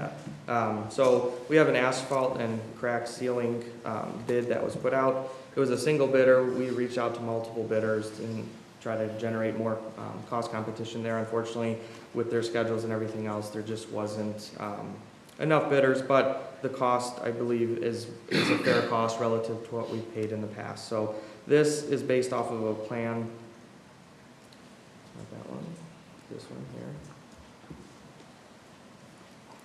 Where's it? So we did a study as a district, our operations team, where it was a 3-year plan.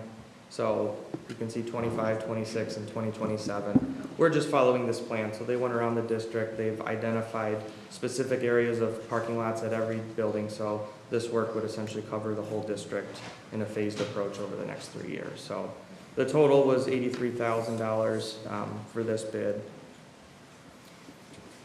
or $89,000, I'm sorry.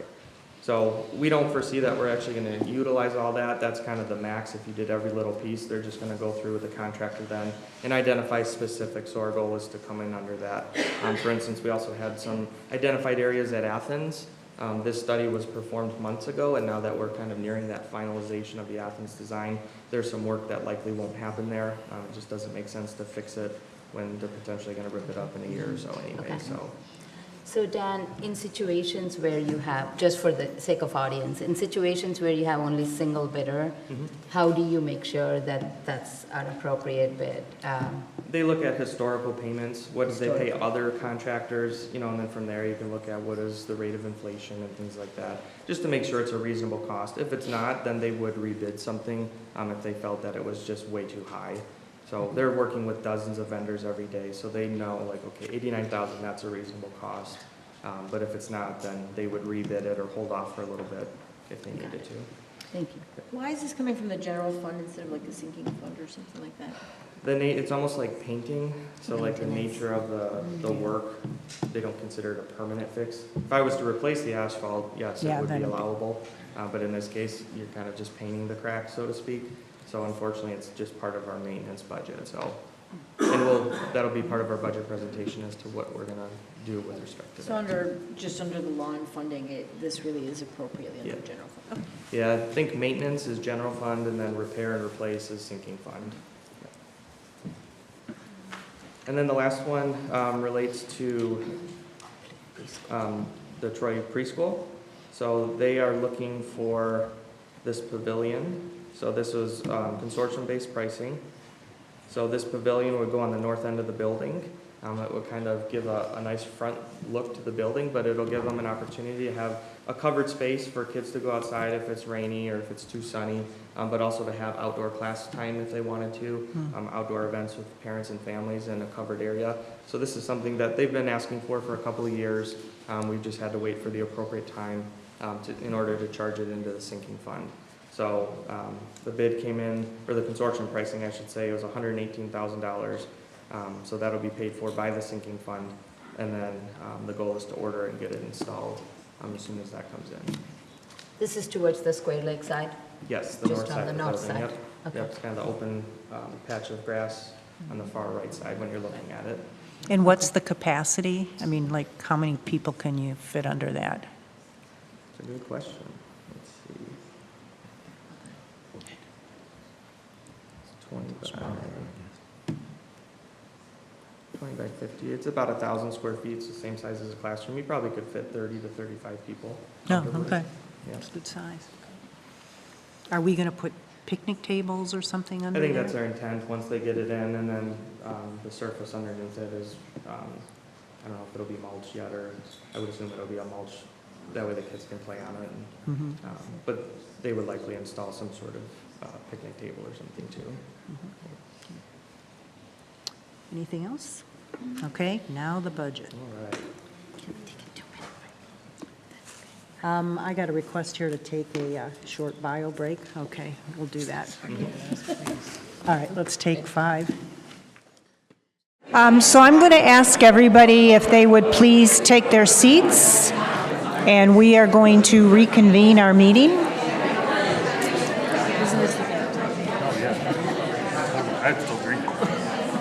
I got a Sprite.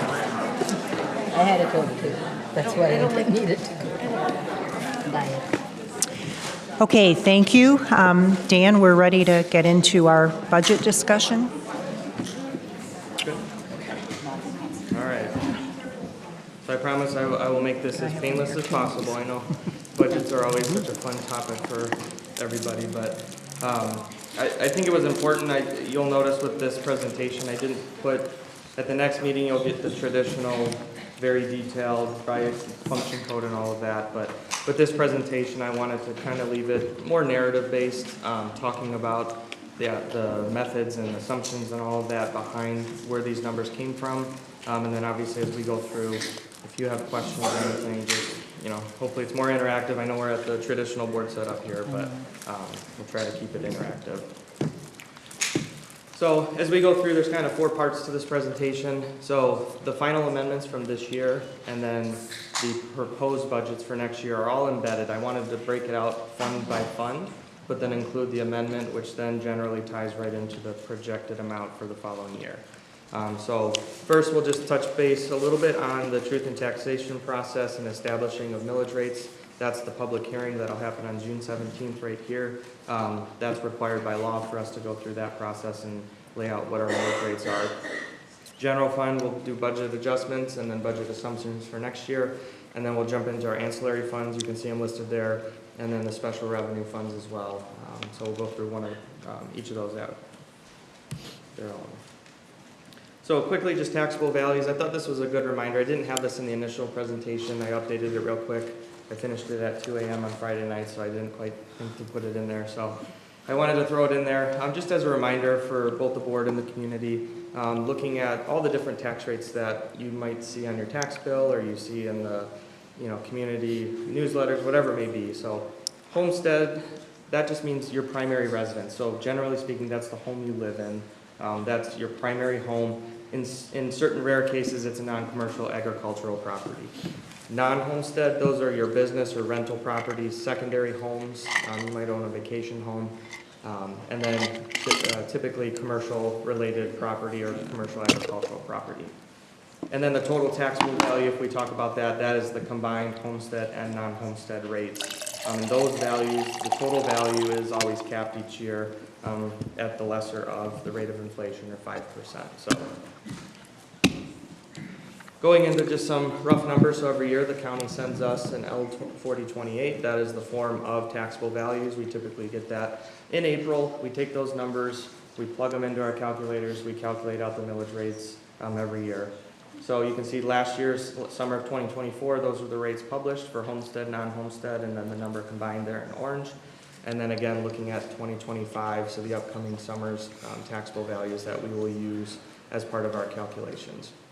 So the rate this year, just under 5%, so again, higher than we've seen pre-pandemic, but It's kind of been the trend since the onset of the pandemic is these taxable values have been increasing much higher than typical, but the Headley Amendment, we'll touch on that in a minute, that does restrict it to that cap of 5%. So the different taxes that you'll see kind of throughout this presentation and in the community, state education tax, that is the 6 mills that everybody pays. That is homestead and non-homestead properties. That is an amount that goes right through the city to the state of Michigan, and then that's where the foundation allowance, the bulk of it comes from. The operating millage, that's the one that our voters approved back in November. So that one is the 18 mills on non-homestead properties, so primarily businesses or vacation or rental homes.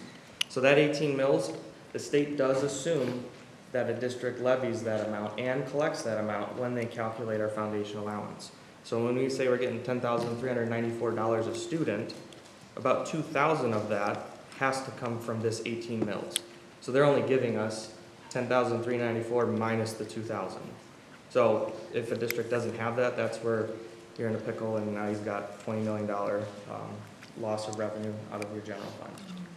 Hold harmless, that was also tied in with the operating millage, so this only applies to homestead properties. So this does not get levied on a business. This is the one, every year we calculate based on enrollment, taxable values that we just looked at, and the foundation allowance. Those factors get plugged into a calculator that the state of Michigan gives us, and then from there we calculate out, as you can see there, this current year the rate was 2.7294 mils. So each year we have to look at our enrollment projections. That's why that information is so critical. We have to take those numbers and we have to plug that estimate into that calculator, because if we estimate too high or too low, we have to do a true-up calculation at the end of the year. And then we have to look and say, okay, how far off were we based on the actual fall count that happened during that school year? So then you have to take that difference that you've calculated and apply it to the upcoming school year's hold harmless rate.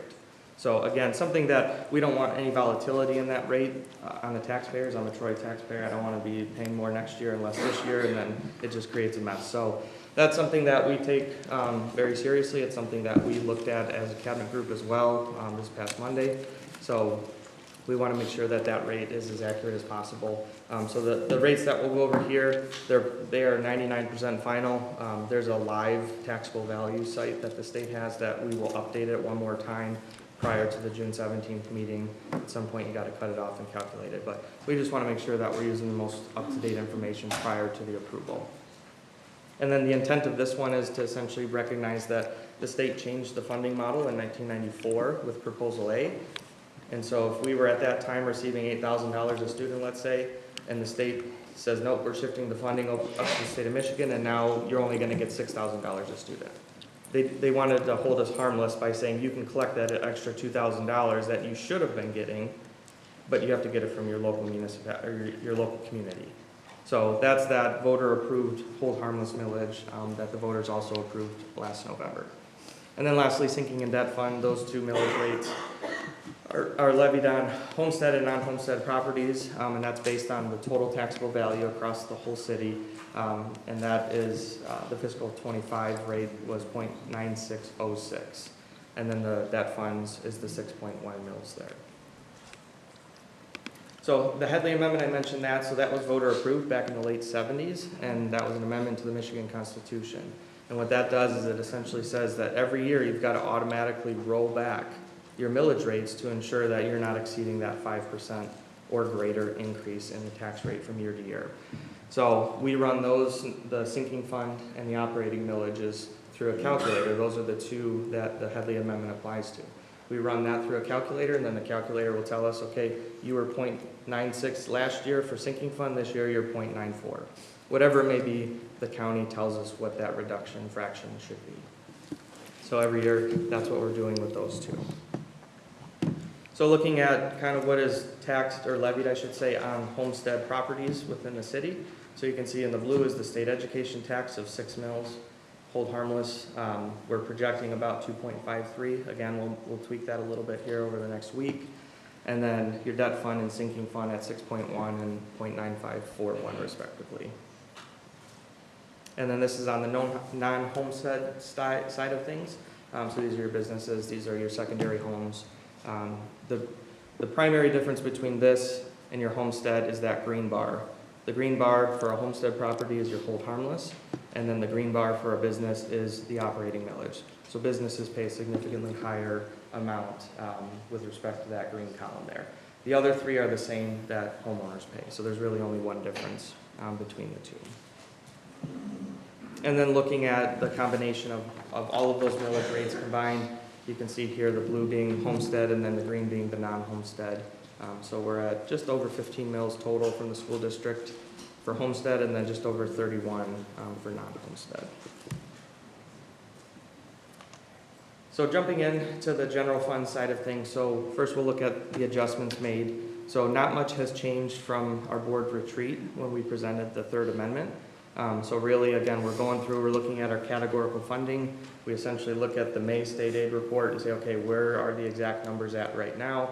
From May to August, when the last one comes out, there's typically not a lot of changes. So we pretty much know by May, this is what our funding, the final numbers should be. We also go through federal funding on the grant side, the state grants, and then we say, okay, this is what our anticipated expenditures are going to be. Let's take those and adjust the revenue and expenditures accordingly. And then if we have to defer any of that grant dollars to next year, then we put that in the budget. We look at ISD-related funding sources. So we have GSRP, IDEA, various smaller grants that come through the county or through open schools. So we go, again, through those and we just update them. And then likewise, we go through all of our purchase services, supply purchases, salaries, benefits, everything. We go through it one more time just to make sure that we haven't missed anything. So in total, there's about 9,000 accounts that you have to go through. So it takes time. I know our finance director he's off today because he's been working 24/7, it feels like, the last couple of weeks to make sure that we have everything as good and tidy as we can. Going into next year, budget assumptions. So as we go through, we look at the House, the Senate, and the governor's proposal for funding. They provide a foundation allowance recommendation in their budget proposal, and then all of the separate categoricals. So what we did this year is we took all of those categoricals, we listed them all out, and matched it up to what we got paid this year. And then we said, okay, what's the governor, what's the House, what's the Senate? And then looking at that, we took the lowest of the three proposals just to ensure that we have a conservative estimate on our revenue. So we went through line by line and took the lowest proposed option between the three proposals right now. We also looked at what is our blended FTE count. So for those that may not know, our FTE count that we get funded on is a combination of 90% of that current fall and 10% of the prior spring. So you have to look at both of those, and that's what ultimately you're funded on for that school year. So we do have a decrease, which is anticipated. That's part of our enrollment projections. We're seeing about 150 to 200 FTE reduction year over year. So we're going to go from, in our projection, and that's what this budget was based off of, 12,274 to 12,123. And then the lowest foundation in the three budget proposals was $392 per student. So that was, again, factored into this. The larger piece that we've been working through as a district is the expenditure reduction across the board. This is not unique to Troy. Every school is going through it right now. Every director or CFO that I have talked to from surrounding districts, they're all battling the same problem. Some of it hits the news, unfortunately, but it's not a problem that we weren't aware of. Districts lost, in this case, $28 million of funding through ESSER funds over a 4-year period. A typical increase annually, pre-COVID, for a district of this size would have been about $1 million, maybe $2 million if you were lucky, annually. So just to put that in perspective, $28 million of ESSER funds is gone. Where Troy is in a good position relative to other districts is our fund balance was, at one point, a little bit over 20%. Our goal is 15%, that's what our board policy states. When you exceed that 20% mark, we're governmental entities. We're not here to make a profit. We're here to service students, to train, attract, retain staff, and then, provide results from that. So our goal is not to make sure we have 20, 25, 30% fund balance. Our goal is to ensure that we're using those dollars appropriately, but we can afford to go from 21% down to 15%. That's where you're going to see terminologies of there's a deficit in all these districts. It's not a deficit, it's a use of your fund balance. You have a large savings account of money sitting there that you can now start to spend down. we've been fortunate to where we can essentially transition all of those positions that we had with $28 million of ESSER funds over a 4-year period.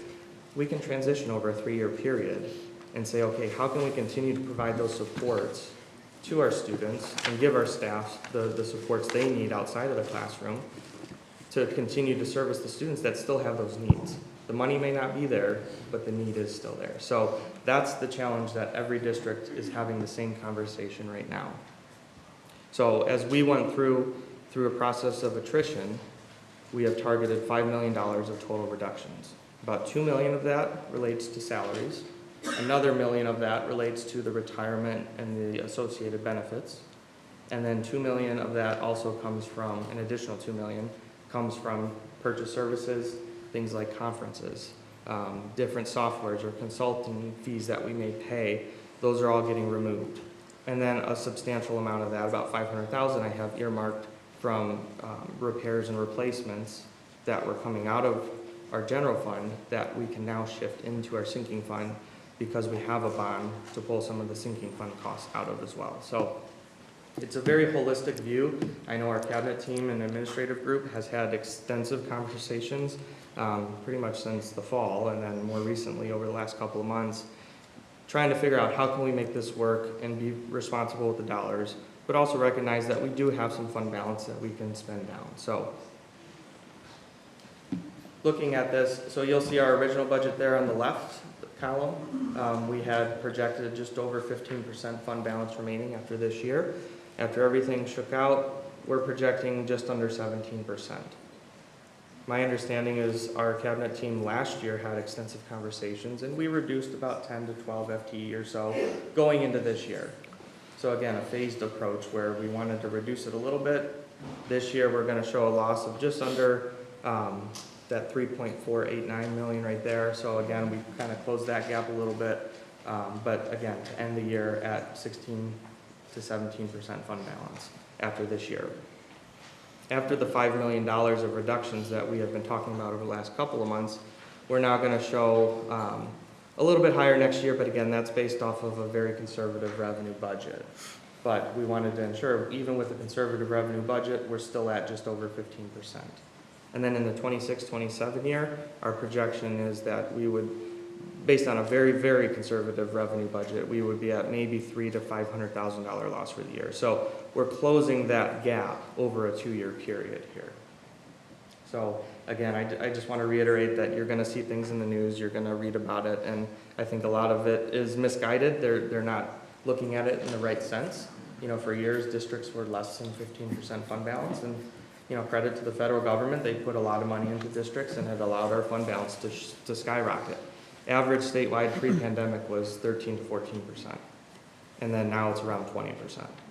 So at the beginning of the pandemic, that was actually one of the floated ideas that the state legislature looked at and said, look, districts are sitting on $5 billion of savings. It's time to shrink that down a little bit. So, you know, for us, we're trying to leverage that to our benefit. Dan, I think it's really important for semantics because legally we have to develop a balanced budget. We have a balanced budget here. We're choosing to, actually not ramp down our spending as consistent with our revenues so that we can use that fund balance that we've been very responsible in, saving for a time just like this. But I think, again, we have a balanced budget here. It just happens to use some of our fund balance. And I think that's really important how we message it because legally we have a responsibility to pass a balanced budget. This would be a balanced budget, And even it's though that- revenues are less than expenses at this point. And the $29 million ending fund balance right here, that is the number that can't go negative. So when districts get to a 5% fund balance mark, that's when the state starts calling and say, hey, you've got to make a plan to raise that up beyond 5%. So we're not close to that. CPA firms, legal firms, they're all recommending 15%. Some will say 20%, but I think there has to be a give and take you know, you obviously want to be able to pay your staff and continue to invest in the programming and all of that. So our goal as a cabinet team, and I know the board's goal, is that 15% mark, so. And I will just, for perspective for the new board members, and certainly for the time I've been in this district, you know, we've been very judicious in terms of using that fund balance so that we never have to interrupt programs or we never have to lay off staff. And at least in the 16-plus years I've been on the board, we've never had to do that. That's the purpose of the fund balance. Any questions on this general fund before I move on? I have one. Is there a way for us to be able to look at the like 5C in like a detailed format, the $5 million, what that was? Yeah. Like I We heard do what you have that. said about salaries and retirement and all that. Yep. Will that be somewhere else? Yeah, we do have that information. We were working on it We as were of working on it. yesterday, Okay, as of too, so- yesterday, we were updating it, Yep. but we do have that information, yeah. And I'll share that with you. Thank you. And that's primarily why you don't see like the super broken down detail Yeah. just yet, because I don't want to pull it out of one function code if I know it's going to be another function code. So we just wanted to make sure we had an accurate list, essentially, that we can provide in tandem with the actual budget line items. Thank you. So quickly moving on over to the 2019 Capital Projects Fund. So this was a bond from 2019 issuance. There's about $1 million left. So we've kind of been looking at the current bond and developing the projects associated with the current bond dollars, and how can we then just take some of that and basically apply it to the $1 million that remains from this bond. So now that we're kind of through the design phase on all of these projects, our goal is to essentially zero out that fund balance, or that $1 million of that bond this year, and then that bond will be closed out. So again, that's really just, it's renovation projects throughout the district. It's all within the ballot language of the bond at that time. So our goal is this fiscal year coming up, we would be able to spend that down. And it has to be spent down by the end of 2026 school year? Yep. And then the more recent bond, the 2023 Capital Projects Fund, so this is the bond that the voters approved in November of 2022. So again, this schedule on our finance end for the board's presentation purposes is based off of actual expenditures. We're meeting bi-weekly with Barton Mallow on this budget, so it's a very fluid budget in terms of planning the projects and then seeing the timelines of when those dollars are going to be spent. But we have a very detailed cash flow that Barton Mallow generates for us, so we know exactly how much we're going to spend every month on the various projects, and that's something they update every couple months for us. So based on the current expenditures in the middle column there, that's our projected end figure, so we'll be at just under $80 million spent of that $190 million issuance for that first series. So that'll leave us just over $100 million remaining, which will again go towards the new Smith Middle School, and then partially towards Athens, and then furniture, playgrounds, all of that. And then next year, based on the cash flows that Barton Mallow did provide, we're looking at about $63 million of expenditures, which would then leave about $47 million left, with the goal that hopefully in spring of 2026, we would be looking at issuing that second series of around $180 million of the bond. Dan, why is there such a difference between the original budget and this amendment for this fund, like almost double the fund balance? Was it some construction projects got delayed and that was the reason? It probably was still kind of in that design phase when that original budget was passed last year. So Okay. now that they fine-tune the construction schedules, that's going to ultimately dictate the amount of expenditures in a fiscal year. I see. Yep. Okay. So that's why I say it's tricky to bring a budget like this, like an original budget. It's based on a cash flow at that point in time. But as projects change and evolve, timelines might be That's right. tweaked. That's ultimately going to drive what the amendment is. Yeah. This is all construction, so. Yep. But as part of our annual audit, this fund specifically is always tested. So that's something that they're going back in and looking at, okay, $79 million of expense, what did you spend it on? Does it align with the ballot language? So that's something, there's a lot of oversight with the bond fund.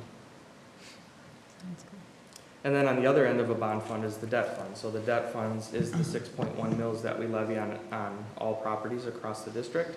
Those dollars generate enough revenue to pay the principal and interest payments on the debt that we owe for the dollars that we generated for construction. So Again, this is all just based on essentially an amortization schedule. It lists out all the principal payments, all the interest payments, and then from there, we can project out what our total expenditures within that fund for the year are. Is this the one that gets impacted by the interest rates? It can, so a lot of the dollars, so we can invest some of this, we don't invest the fund balance portion of this. That's something we're reviewing right now. You want to leave enough liquid cash in this account just in case you needed it for some reason, but general fund dollars and these dollars are kind of like a high yield savings account through Bank of America. So right now we're around 3.5% interest on those. The capital projects money, the $170 million, that is invested in kind of a tiered bond structure now. So we laddered the bond investments, I should say. So that way we have some that are maturing in 3 months, some are maturing in 6 months, some in a year, some in 2 years. And that is all generated based on the cash flow statement provided to us. So we found that the savings interest rates at Bank of America and the general savings were starting to dip a little bit. And now is an opportune time to push those dollars into actual certificates of deposit or U.S. Treasuries, things like that, to where now our rates are in the 4 to 4.5% range. And then those interest dollars then go back into that specific fund, and then it just helps pay for additional projects. That's good, thanks. So sinking fund, so the original budget, there on the left, we had an ending fund balance of just over $1 million. We're looking at about $1.6 million. That was intentional. We wanted to start to build up this reserve, if you will, because we want to start looking at what do we have to spend out of the general fund that we can shift into this. Now that we are fortunate to have a bond fund that can absorb a lot of what would have ordinarily went into the sinking fund. All the flooring, paving, things like that around the district traditionally have come out of this fund, can now come out of the bond funds. So then we can just move the costs from the general fund over. So you'll see it, there's a very intentional buildup of that fund balance there on the right. Obviously that's going to come down significantly. We're starting to look at different projects around the district. We traditionally spend about $1.5 million to close to $2 million out of general fund on things that half of which we probably could move over. So that's where we're going through now and being very strategic and making sure that we have projects that are eligible for the sinking fund with the goal of pulling that pressure off the general fund. Capital maintenance fund, this fund was established about 10 years ago, as I recall. So again, this fund is the fund specifically that we looked at putting the Turtle Woods money into to house it in here. So as part of that process, we would then be strategic in how we can utilize that to cover various projects around the district, depending on how we want to spend those dollars. But for now, we felt like this would be an appropriate spot to house that money, to keep it out of the general fund, and then kind of earmark it for special projects of sorts throughout the district. When are we scheduled to get that money? Do you know? Earliest I heard is maybe December. December of 2025? Yeah. Okay, so how come it's not in the budget for 2025, 2026? I didn't put it in there only because it wasn't a sure thing just yet. Okay. So once I get actual notification, then we would amend it at that time. Okay. So I could certainly put it in there. I mean, we can always amend it later on, but that's why it was not shown in there just yet. The difference between original and amended for 24, 25, is that just interest earned? Interest earned, yeah.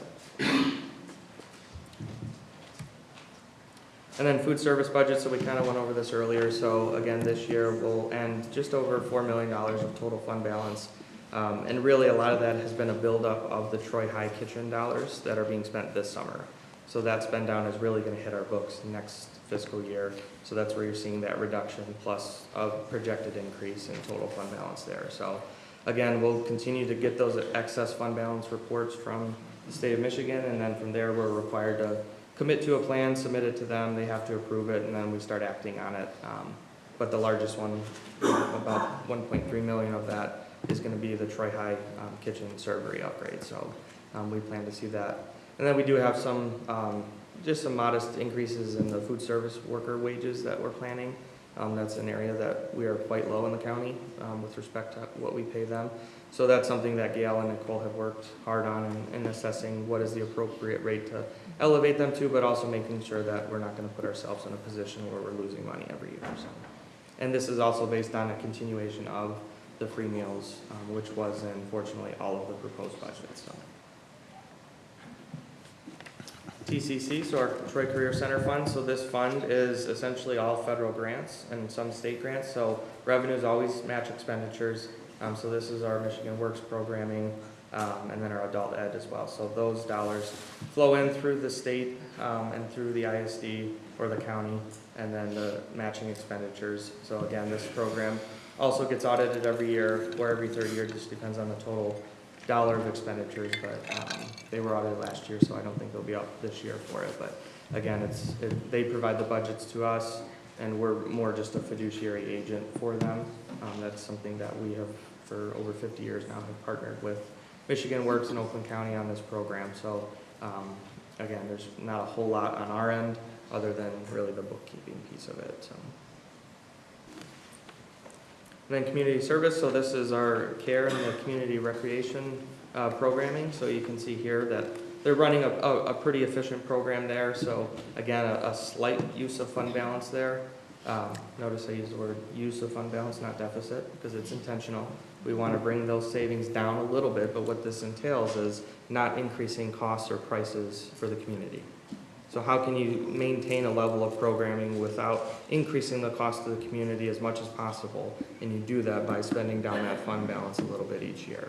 So costs go up always for staff as part of their bargaining contracts or salary schedules, but we also recognize that we want to make sure we're not pushing out too much cost to the community. So again, a slight use of fund balance there, but again, sitting at a healthy $2 million. And then the preschool fund, so this one, so about $2 million of that total $4.9 million revenue, about $2 million of it relates to the tuition-based program, and then just under $3 million of it is actually GSRP funded through the state of Michigan. So that's kind of the split we're seeing right now in terms of total funding. But again, there's a slight difference there with the change in fund balance. GSRP, revenues equals expenditures always. On the tuition side of things, that's where you can generate a little bit of a profit towards that fund balance. So, but again, trying to run a very lean program to where we're not pushing costs onto the community to the extent that we can. So likewise, they are also part of, or sitting at just over $2 million of total fund balance.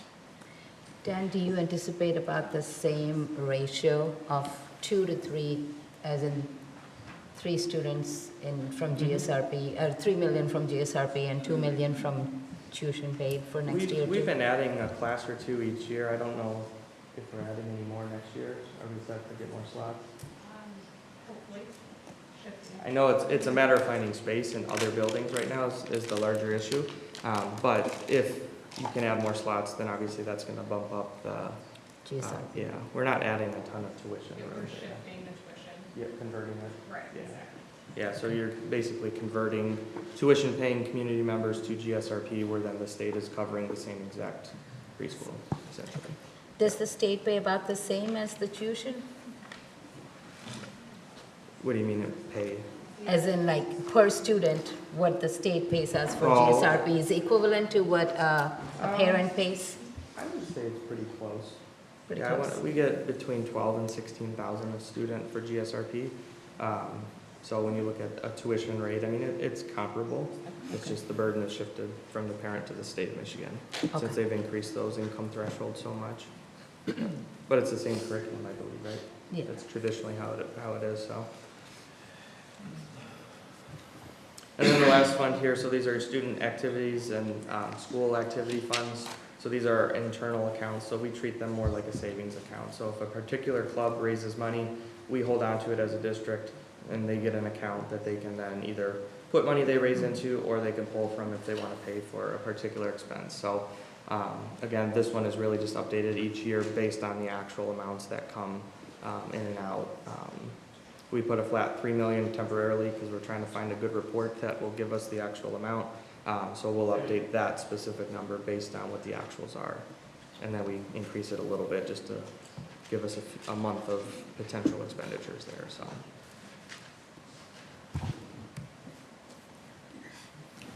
That's all I got.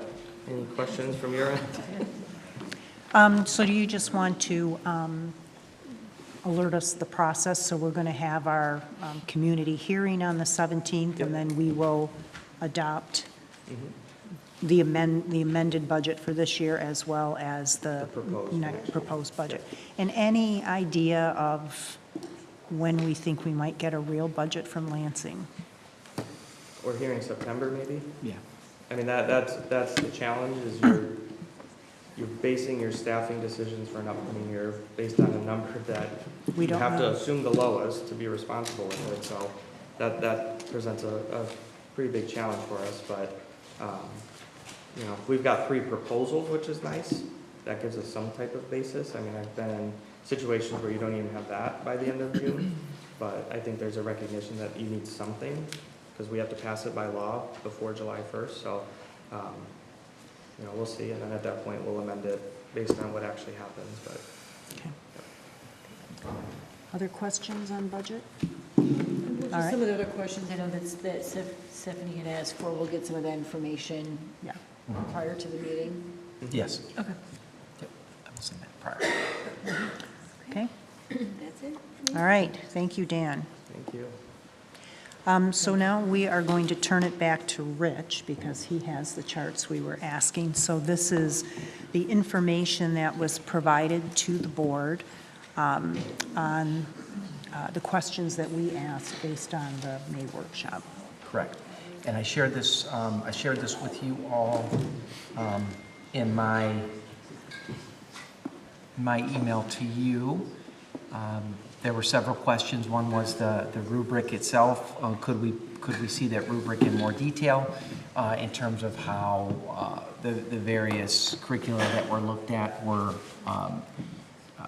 scored. And so you can see we use our strategic plans of building capacity, deepening learning, early childhood to career, and equity and well-being were the filters, if you will. The 5 curricula are from left to right, same on each one. And then the 0 through 3 were, they were scored 0 through 3, and they were scored 0 through 3 based on these criteria. So this is the same information that was shared. This information was shared at our workshop in May, but this specific information was not shared. So this is what we wanted to make sure that you had available to you so you could see how the teams had scored those rubric, or had scored those curricula. Can I, because it's really hard to read, can we know from left to right what the? Yeah, so they're a little fuzzy. Left is the units of study. I do know that one. Chris, do you know the others? Yeah. Okay. I apologize. Being a writer, benchmark education, step up to writing, and writing by design. Okay. So that's how they were scored by the literacy leadership team. Okay. Okay. Again, that's the rubric that we used. There was also a question of was there information? So this information shows this is the M-STEP scores, grades 3 through 5. Obviously, you can see that, but this decouples the writing from the reading. So this is writing only. This is the information. I think we shared aggregate information, and the question was, what about reading in specifically? So this then segregates that out. This combines all the 3 grades, 3 Yes, to 5. 3 through 5, correct. Is this information that is accessible to the district? Or is it generally available on the? It's generally available if you know where to look, but we can get more granular as a district. How do we compare to the like districts and maybe state and our ISD, generally speaking? I mean, we can get that information as well if That's okay. if you feel it's necessary. Again, it shows high level of proficiency in writing over time. It has gone down, and it should be acknowledged, it's gone down a couple of points since each year since spring of '22. We do believe, and I think the team did a nice job of explaining that some of the areas that we believe need the most attention were the spelling, the grammar, the conventions, and that was clear from the surveys from parents as well as from staff and from the data itself. I think it showed that. So that's why there was a feeling that those updated reading units, or units of reading, units of writing, were that it would be appropriate to adopt those. But in that 3-year time period, the writing curriculum didn't change. Correct. Yeah, that's correct. That's it. And then lastly, there was a question of could we wait? And so I shared with the board, just in complete transparency, I shared with the board what I laid out as what I believe. So there were two questions. Should we wait for writing? Should we wait for the reading curriculum, Should we wait for reading before we make a decision on writing? And could we wait? I put this chart together, and I think it dovetails nicely with the conversation that we had earlier with Dr. St. Martin. This is what this matches what we have planned all along based upon our curriculum adoption cycle. So we do know that January of 26, the MDA is going to come out with their recommended list, their Tier 1 reading curricula list, along with the assessments.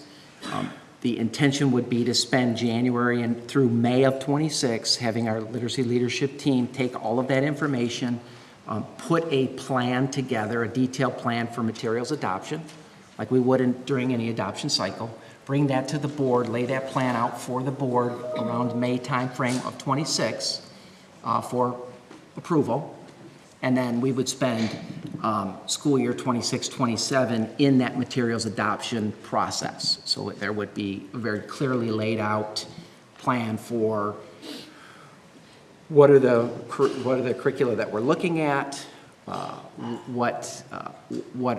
where are opportunities for parents to see that curricula, and so forth. So that'd be a very transparent process with the intent of bringing that back to the board May of 27 with a recommendation. Then the 27-28 year would be implementation. One thing that I think is also clear that Dr. St. Martin said is that, and we saw this even with the last reading adoption, it takes in some cases more than a year to fully implement a full-blown reading curricula, even one that has been updated. And because it takes time to work with staff, the professional development necessary, new staff are included in that and so forth. So it could take 1 up to 2 years for a complete adoption. And during that time, we would not be looking at writing. We would be looking solely at reading. So my point, my recommendation was we should move forward adopting the updated writing units that would provide us the opportunity to do the work with students during the period of time that we are also looking at a reading adoption. So we don't lose anything in terms of our instruction with our students relative to writing while we are in tandem doing this reading adoption. Looking at this, I would assume even if we will adopt some type of newer, updated reading curriculum for the 27-28 school Correct. years. That's clear. That's correct. New and or updated, correct. Yeah, so during that year, we would not be piloting additional writing curriculum. Correct. So there would not even be a chance of adopting or implementing a new writing curriculum in the 28-29 school year. Yeah. The earliest we would even do that then would be the 29-30 school year, because Yeah, that's what that- 28-29 we would be piloting, if anything new. Yeah, that's what So- that asterisk was really designed to say. That would be the earliest we would even be considering looking at anything new relative to writing. Right, but, Because our focus is going to be on reading during that period of time, and rightly so. yeah. So I believe that adopting the updated writing units that have been proposed makes most sense for us to provide ongoing instruction, make sure that we're filling the gaps that have been identified in spelling and grammar and the conventions and so forth, while we're doing our due diligence relative to reading. So the other question that I have, you know, we spend a lot of time looking at this and asking lots of questions. We currently use the curriculum that's being proposed for writing is one that we currently use, and I think has been in use at least since my now 9th grader was a kindergartner, so for the last 10 years. Yeah. So this is not like a wholly new entire curriculum. That's My correct. understanding is, so this curriculum is one that has been in use for the last at least 10 years. And what would be updated and in addition to, and some of the things that were piloted, were the addition of spelling and the addition of grammar. Correct. There's no other questions. I want to ask something budget-wise. Adopting this new writing curriculum, I think I remember it said 1.8 million or something? No, 180. Oh, 180,000. Right, so sorry, I was off by completely one number. Sorry, quite a bit. A zero So makes a that- difference. That's, okay, yeah. 180,000 basically would be for the next 4 years. 4, potentially even 5 years, yeah. 4 years. At least 4, at minimum. Okay, and does that 180,000 include any kind of professional development, additional dollars for the adoption of the new writing? There is professional development available. I think what I shared with the board was, given this is not new curriculum, this is just Adoption. New adoption units. of newer Enhancements. units Yep. and enhancements.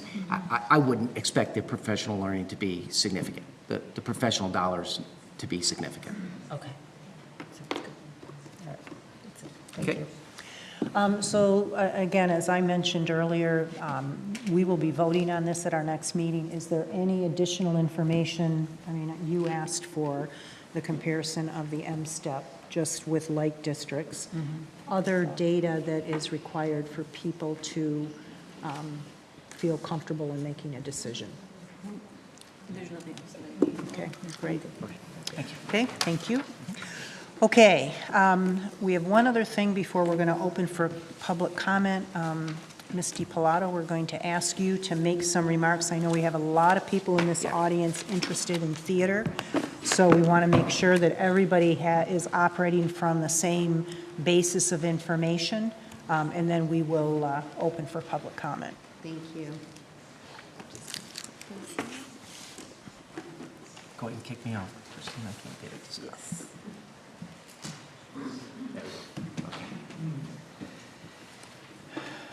Thank you, Dr. Hillapart. I've prepared a few slides in response to some questions that were asked by the board for additional information regarding the Athens Theater program. And I'm hoping that these few slides can just provide some basic information as to how we arrived where we are currently. One of the questions that's been asked is about enrollment in the courses, the theater courses at both Athens and Troy High over the last 5 years. You can see starting at the far right-hand side and then moving left what that enrollment looks like. So it begins in the 21-22 school year where we had some students who were still virtual, we were emerging out of COVID, and then back into our full in-seat program.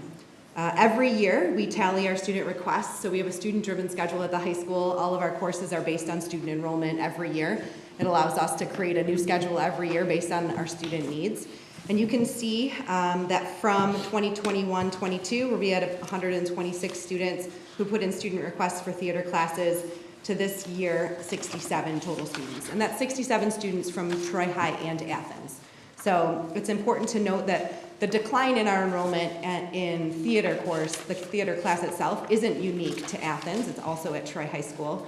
One of the things that we've spent a bit of time talking about and looking at is As our classes have been, our curriculum has been reviewed in 9th grade and 10th grade, we're moving into 11th and 12th grade where our electives lie, and it is our intent to be able to look at our theater course in alignment with our English standards, to be able to provide theater as one of our English electives, which will allow students to be able to embed it more intentionally into their course selections while satisfying a graduation requirement. So that's something that we hope for. So when we look at that student request, the number of student requests results in our small number of theater sections. So we need fewer sections to be able to teach fewer students. We often, across the district, use experienced and expert staff in a variety of roles shared between buildings. So that is not unique in what is happening for us next year with Mr. Vickers. So Mr. Vickers is an experienced theater teacher. He has expertise in theater, and sharing him would be similar to what we currently do right now with our choirs. So we have a shared choir teacher between Troy High and Athens. We have shared art teachers across the district. We have shared language teachers. We actually share teachers in secondary in every single subject area, and in one way or another across our middle or our high schools, because that is how we staff when we look at our staff across. We would never post for a new art position if we had a teacher who could teach art and had room in their schedule who we already employed in the district. So it's just our practice for staffing, and we followed that same practice for staffing in theater. Again, that last bullet there is to just name that it is our goal and our intention in working with Mr. Vickers to be able to grow that enrollment in theater and grow back more sustained programs in our buildings. So we prefer not to have to share staff when possible. We love having our staff in our buildings full time. Our principals would tell you that right away, and I know our students would too. Having access to your teacher throughout your school day is the ideal situation. So each fall, we internally post for our Schedule C positions. This is an example of some of our Schedule C positions. So play director is what is listed as our theater director position for Schedule C. Our Schedule C positions are posted each year and posted only internally first. So they are open only to our staff members in the district first to be able to fill. And then we post those Schedule C for if they are unfilled outside of the district. And that's the process we go through. Typically, and as I know you've experienced, and many in the audience have experienced, our band director is our band teacher, right? So Mr. Nutting is our band teacher. Mr. Cable is our band teacher and our band director, and the same for orchestra. And you can kind of go down that list and see where the extension of our classroom hits Schedule C. And that is often what very much happens in our Schedule C positions.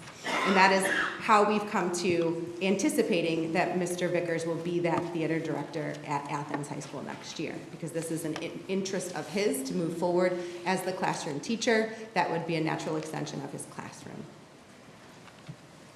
So this slide is just to emphasize that we recognize, the school district recognizes that we have a robust and dynamic student participation in the Athens Theater Company.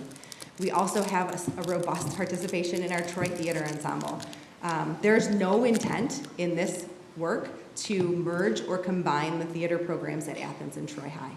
So similar to our programs in choir, similar to our programs in any other content area, we are not interested in merging. We have an individual who works in our district, Mr. Vickers, who is very capable of managing those two spaces and plans to do so. The Athens Theater Company will continue to exist in its own entity. We are not, again, not merging that with another entity. What's in the box below is the proposal of what our current programming, which I've listed here as previous programming, and future programming is, as we've designed it for this coming year. So previous to now, so this year and before, Athens students have access to one play and one musical. Those are both housed in the last year, were housed at Athens High School. Troy High School students had access to one play and one musical.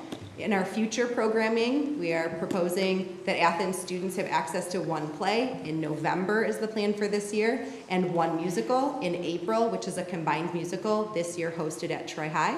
Troy High students have access to one play in January of this year, and one musical in April, which is a combined, also, again, hosted at Troy High.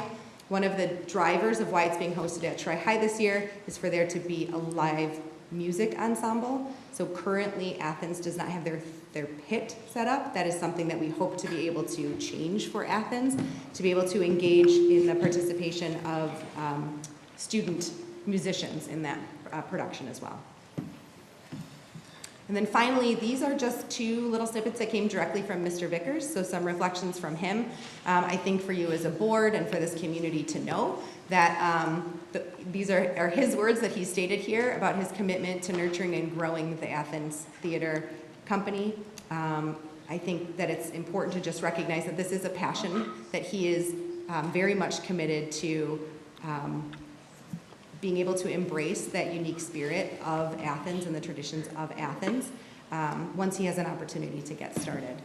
That second paragraph that's there really just asks our students who are interested to be a part of joining the official Schoology group. So that is where Mr. Vickers organizes everything. He doesn't use social media or students' personal emails or phone numbers. He has a formalized Schoology platform which students and parents can see, and all of the audition information and those draft rehearsal schedules are already up for this first play that will be coming up. So the first play of the year will be at Athens High School. So again, the interest in me being here is just to be able to provide some information on how we arrived where we are now and some background information that we are working from. Ms. DiPilato, can I ask questions? Mm-hmm. And, if you go back to this previous slide, there were some questions that the fact that it's a combined musical opportunity for some students would be minimized because there would be lesser spots. Can you address that? Sure. So this was a question during our parent presentation as well. The selection of Les Miserables is to be able to focus on a larger cast and provide as many opportunities for students as possible in that musical. And one of the other conversations that we had during that parent meeting was this structure that's proposed here is not a commitment to it always being a combined musical. Mr. Vickers talked about perhaps in the future it's a musical at each school and a combined play. He talked about getting to know the students to be able to build to their strengths and select different shows based on the strengths of the students who are there. Mr. Vickers also talked about wanting to be able to select Les Mis to put on so that no students had to be cut, so that there were enough parts for all of our students to be a part of that. And one of the other things that we did talk about was removing barriers wherever possible. So as we go into this endeavor, we've talked about providing transportation for our students from one space to another if that's what's needed, and then identifying those barriers along the way.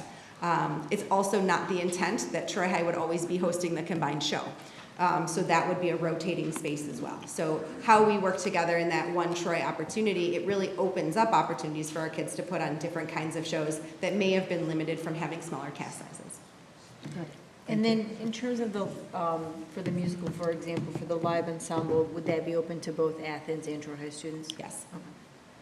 You mentioned earlier in the presentation that you want to sort of regrow the program, even though both programs have robust interest. Is there like a metric you're using for that, like number of kids in the theater class or how many sections? Like, can you talk to that a little bit? Sure. So I think Mrs. Zondler, just to kind of decouple. So, and I think this has been hard too in our communication from the district. So when we talk about enrollment and regrowing, we're specifically talking about our classes, right? So we're not talking about regrowing the theater company because that is robust and active, right? So we recognize that that's there. Our hope is always that our theater courses will influence and grow into that theater company.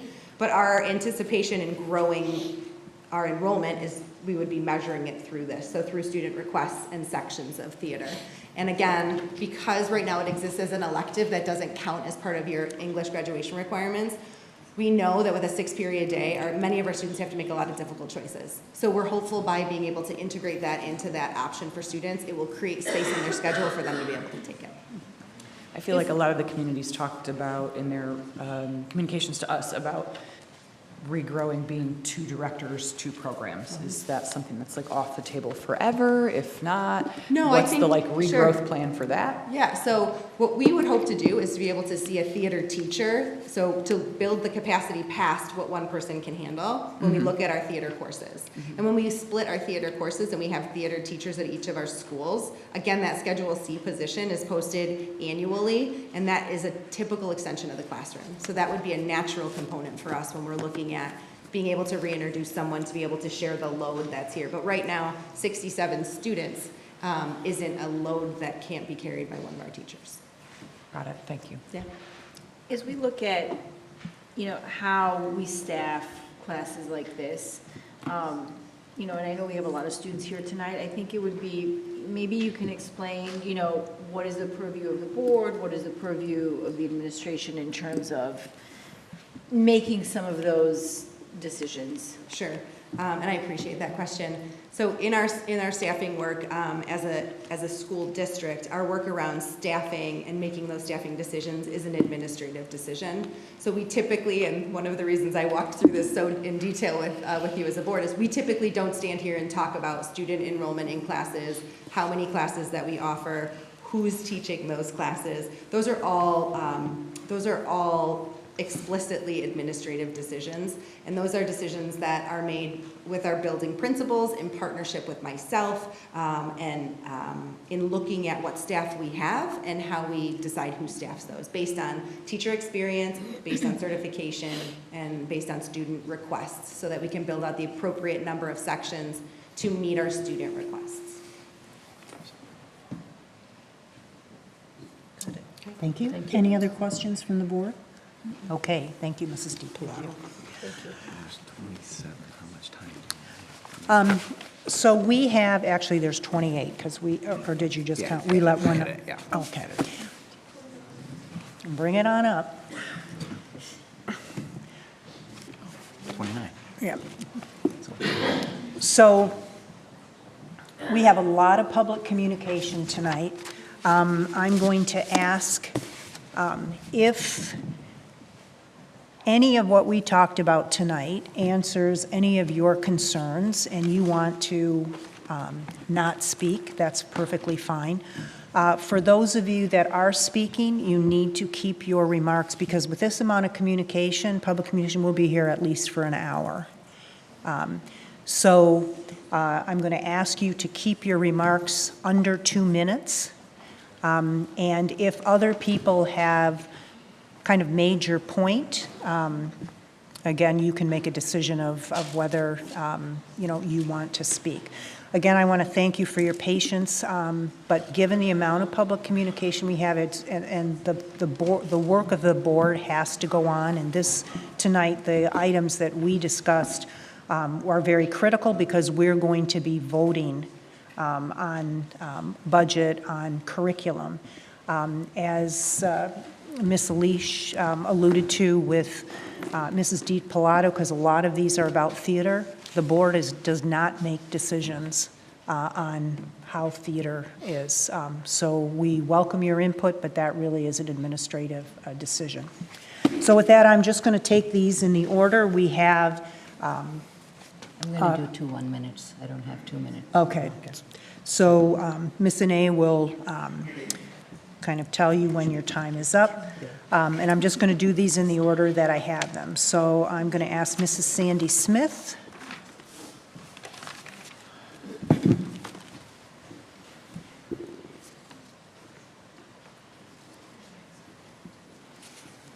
And if you could also just state whether you have a child in the district or whether you are a student in the... If you could state whether you have a child in the district or if you're... My name is Sandy Smith. I've been a Troy resident for 34 years. I do have 2 children. They graduated some time ago. When I found out about the anticipated merging of the 2 theater programs, I was very upset, and I felt a need to come and speak.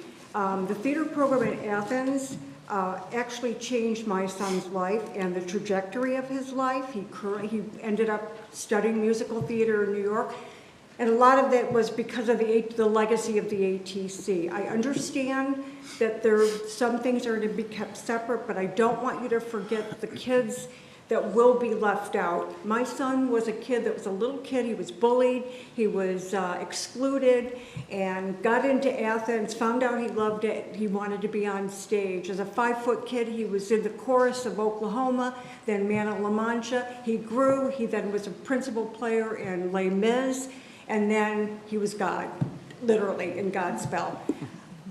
I don't want you to forget those kids. We're not out here to have the next Tony Award winner. If we do, great. If we don't, that's okay too. My son gained confidence, camaraderie. The kids that were bullying him were now standing up applauding him.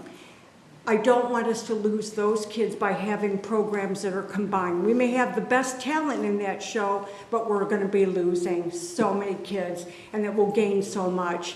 And I think Krista Manfredi has built a legacy. She may be retired. Her legacy for 50 years should live on. And I hope that we will continue to have 2 theater programs. Thank you. Okay, thank you. Next speaker.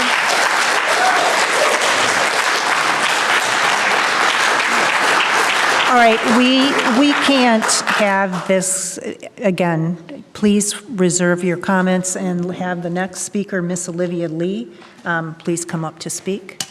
And if you're a student, please, no clapping, please.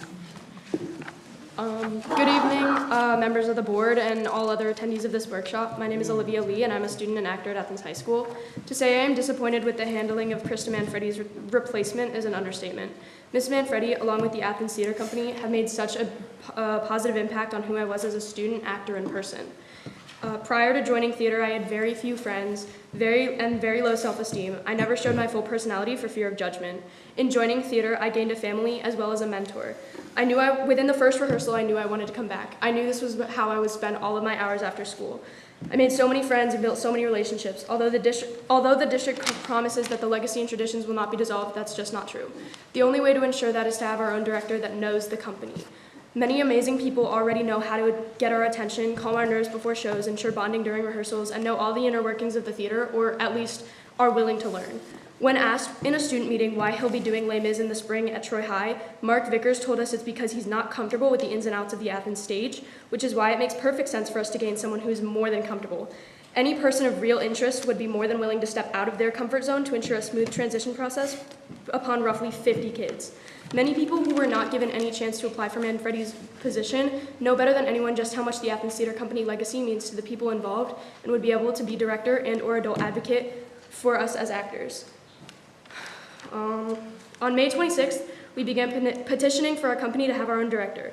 Our goal was to get 150 signatures. As of 6 p.m. today, we had 575 signatures and still climbing on change.org and on paper petitions combined. We received over 3 times as many as we'd planned and over 300 in less than a day.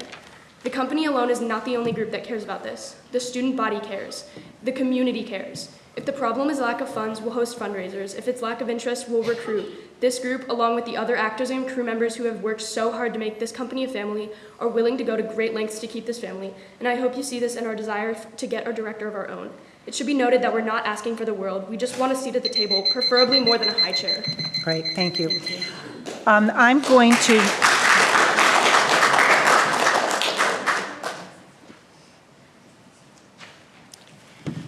I'm going to ask you to please be professional, particularly our students. Okay, I know that we want to give everybody an opportunity to speak, and by, clapping and carrying on, we're eliminating people's time to be able to speak. I'm going to actually call like 2 people in a row so that whoever is up next, when the one speaker is finished, they can start making their way. So our next speaker is Mrs. Carrie Dunnebeck, followed by Mr. Steve Dunnebeck.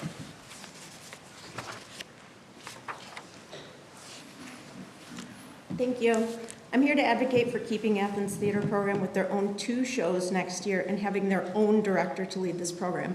In correspondence that were sent from the Troy School District to the community, something that was mentioned was the shift in interest. As a parent group for ATC, there's no evidence of this for the after-school programming of ATC. The student interest is strong. The shows that have ran the past 4 years have amazing student participation on stage and behind stage. In addition, as parents, asking questions on the team call, it was stated that all of the opportunities would still be there for the Athens kids. This is not the case. The combined musical that runs at Troy High is not the same opportunity as running a musical for only Athens students in their home theater. ATC is rich in history, including running a fall musical and a spring play. If Troy School District is really interested in expanding upon opportunities for collaboration, that could mean adding a combined musical, not taking away their individual musicals and putting it in place there. Please consider hiring Athens High School, their own theater director, to run 2 distinct shows at Athens High School. The interest is definitely there. The support is there. I'm skipping ahead. There's no new models that this new idea is going to work by combining them. If we had to compare it, it might be, like you said, comparing that our band teacher does the marching band after school, but that's 2 band directors at 2 high schools for 2 marching bands. None of that is combined. Theater's its own unique opportunity, so these comparisons don't even do it justice, but I just put it out there for food for thought. Just as Mr. Vickers said, his comfort's at Troy High. Athens students find comfort daily, not only in Athens Theater, the large facility, the beautiful facility, but also backstage, in the choir room, downstairs in their dressing room, and in the theater hallways. If your words are true and we're set on growing this program, then combining Athens and Troy High School for a spring musical is not the avenue to pursue. Thank you for considering their own director. Thank you. After Mr. Dunnebeck is Mrs. Janice Ray. My presence today is no slant on Mr. Vickers. I'm sure he's highly qualified. I'm a parent of a 24 and a soon-to-be 26 grad. They began involvement with ATC in the 2nd grade, starting at Costello and continued on through Larson. Having a community program such as ATC, it draws in and gets the whole community together.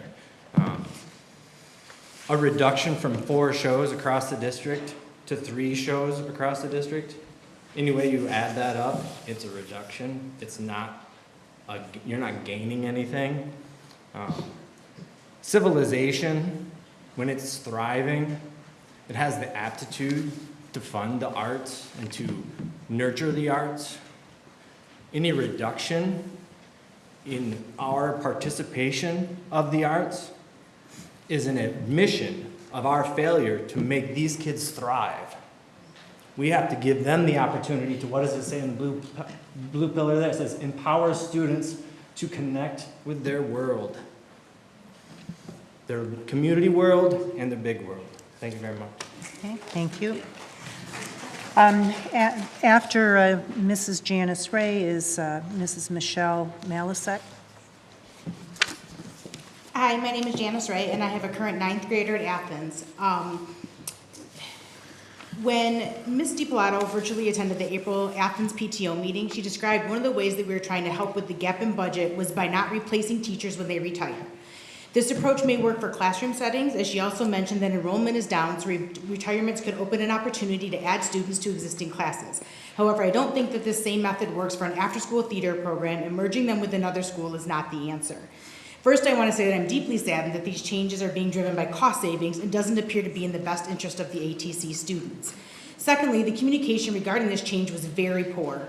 ATC students and parents were the last to know, some finding out from Troy High students after it was announced at a Troy High Awards banquet. When we finally received a communication from the district, it was very vague and left the door open to a lot of interpretation and false information being spread. The communication specifically said Athens and Troy will move to a collaborative theater model. My assumption, and I'm guessing others, was that the programs were combining. We then received another district communication stating concern about recent public statements and have caused confusion and frustration among families, and goes on to state that ATC is not being dissolved and that the program will remain based at Athens and productions will be held at Athens. This completely contradicts the first communication.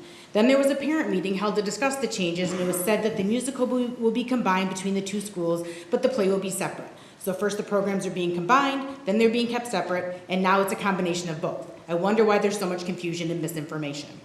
Additionally, this seems to have been rolled out without a plan. In the parent meeting, it was brought up by multiple parents, the issue with transportation, with having the musical at Troy High. It was said that they are looking into the possibility of buses, but nothing's been finalized. There's no guarantee that that's going to happen. There were other issues brought up around being able to participate in sports and other clubs while doing the musical, which was doable when all were held at their home school. Now that ATC students will have to report to another school, this option may not be available, which takes away opportunities from ATC students. Thank you. Okay, Miss Michelle Malashek, and followed by Miss Michelle Taylor.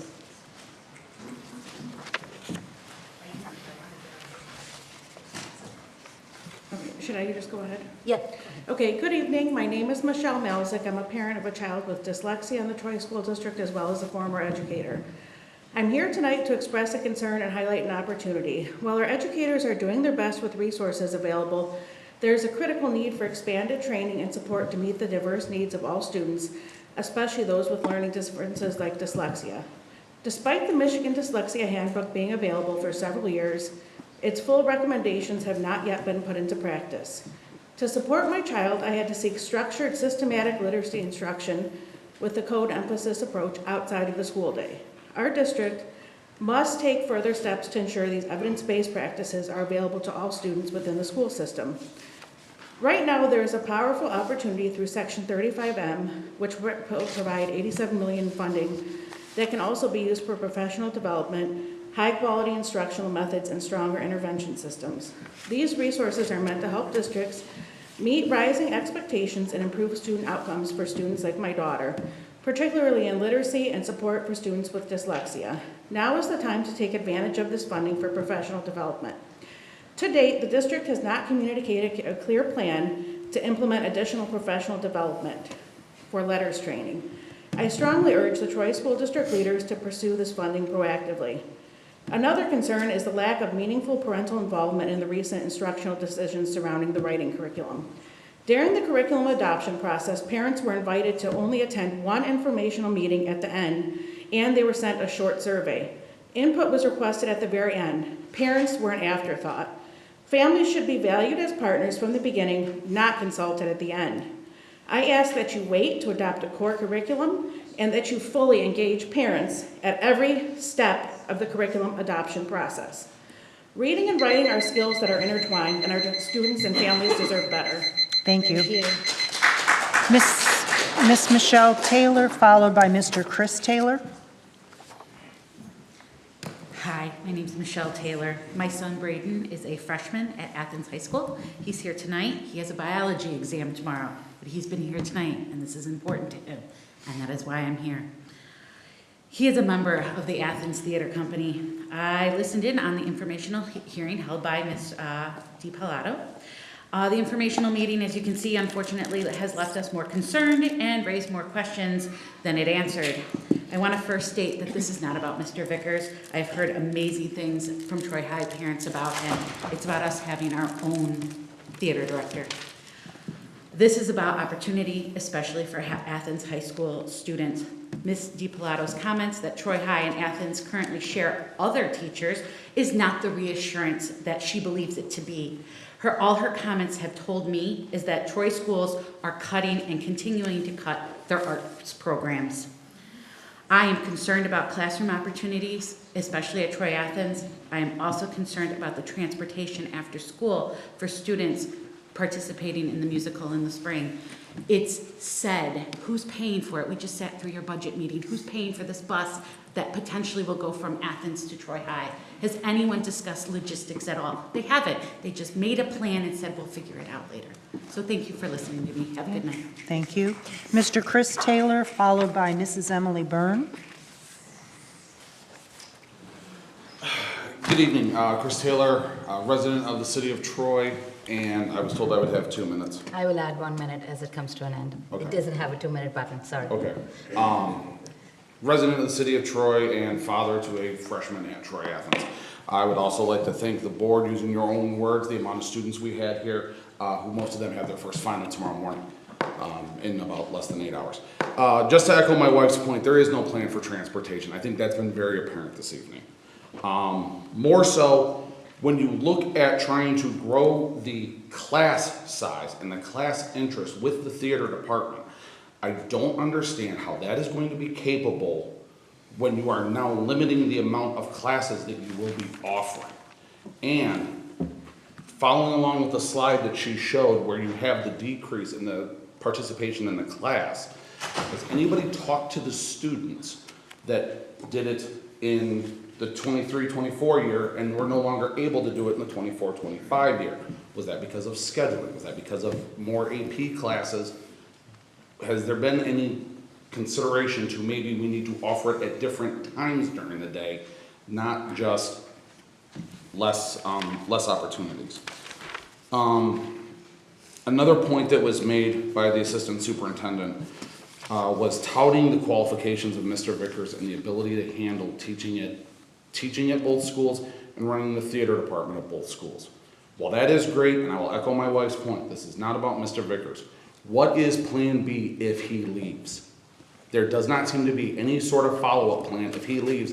Are you going to hire one theater director, or are we now back to trying to hire two? And if this is a cost-saving measure, then please say so. But also remember that the next time you come to us asking for a new bond renewal. Mrs. Emily Burns, followed by Mr. Joe Ferlato. Good evening. My name is Emily Byrne, and I'm a Troy resident, parent, and a teacher.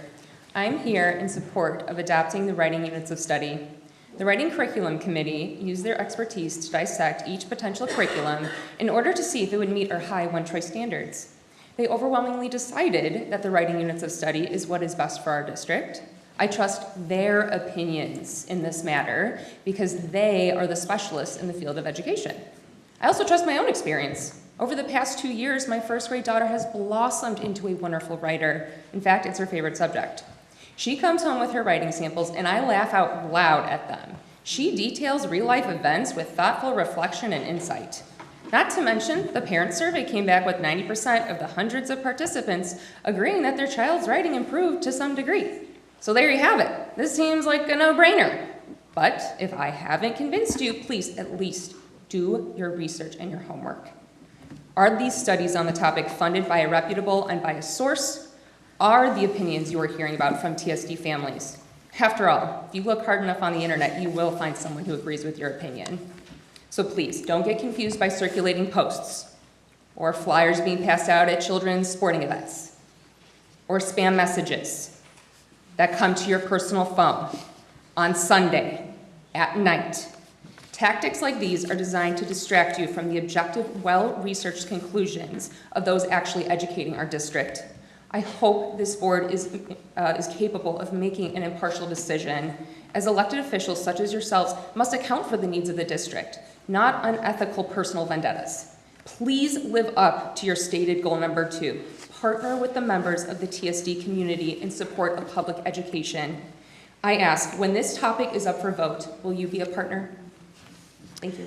Thank you. Next, Mr. Joe Ferlato, followed by Mr. Joseph Haas.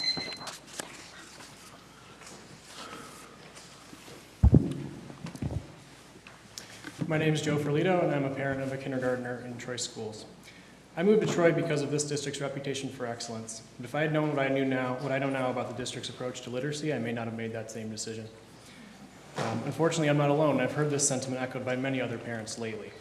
As we heard today, as part of Public Act 146, an approved list will be released in January, and the Michigan Department of Education released the list of 35M recommended literacy curricula and early intervention programs yesterday. Not surprisingly, Troy's current curriculum was not on that list. Now that list sets the table for what will be on the list in January, presumably something that will be similar as what we heard today. Potentially changes, but definitely similar. The writing curriculum currently being piloted doesn't align with any of those state recommendations for 35M either. In my opinion, this district seems to suffer from a smartest person in the room mindset. The board often says we trust the recommendations of our experts. Forgive me if I don't share that trust, especially when so many other experts disagree. Experts around the country, experts in Michigan, including the Michigan Department of Education, and experts in other leading districts that are reaching very different conclusions. Dr. Macheski, you've said that this writing curriculum is not an either or, but a yes and. That it can supplement one of the recommended core programs, and quite honestly, that sounds nice, but there are other options that integrate far better with the state's recommended programs. It's highly questionable whether this pilot writing curriculum is a supplemental fit at all. Regardless, most of your questions to Dr. St. Martin today indicated that many of you would like to follow the minimum requirements by the law. Let me offer you a golf analogy. People ruin their scores with what's called an anyway shot. That's when you walk up to the ball with the wrong club, realize it's not the right choice, but for whatever reason you hit the shot anyway. It's a small decision, but it wrecks a round. Don't let this writing curriculum be your anyway shot. You know it's not the right fit. Don't push forward out of convenience or pride. Choose the right club and take the better shot. Thank you. After Mr. Joseph Haas is, let me read that, Newcomb. I'm sorry, I can't read what the first name of. My name is Joe Haas, Athens High School, class of 1991. I no longer live within the school district boundaries, but grew up here for 9 years of public education, including all 4 years of high school. For 2 of those years, I participated in the Athens Theater Company without taking theater courses. For 50 years, the ATC hasn't just taught a group of students how to put on a performance at 8:01. It's helped them become better people. It's taught them intangibles like teamwork, self-confidence, and loyalty. And once you join, it doesn't just become a part of you, you become a part of it. The suggestion to rotate future musical productions is penny wise and pound foolish for every current and former Athens student and their parents and guardians whose blood, sweat, and tears made this program into a model that can be emulated by every high school that strives for excellence. Setting aside the logistical challenges for students, while 1 year may allow a larger cast and crew, future plays effectively risk taking away chances for them to participate in an extracurricular activity that delivers pound for pound, value for the dollar, one of the best opportunities for self-improvement beyond the classroom. I understand that decreased enrollments and reduced budgets require tough decisions, but to take a blade to a program that devolves dozens of students from all grade levels and all walks of life and is folly for a district that prides itself on not just excellence, but well-roundedness. I was lucky enough to have the Athens Theater Company touch me as a student 30 decades ago. Please keep the light going. Thank you. Okay, Newcomb, I'm sorry, I couldn't read your first name. And after Newcomb is Miss Irina Koka. My name is Alistair Newcomb. I am a 2020 Athens graduate, proud member of the Athens Theater Company community, and was a former choir kid. So, Athens Theater Company and Krista Manfredi were of the first people and areas where I felt like I had a voice, especially at a time where I felt completely voiceless and completely vulnerable to everything. I was bullied. I was I was bullied immensely. You cannot get rid of this community.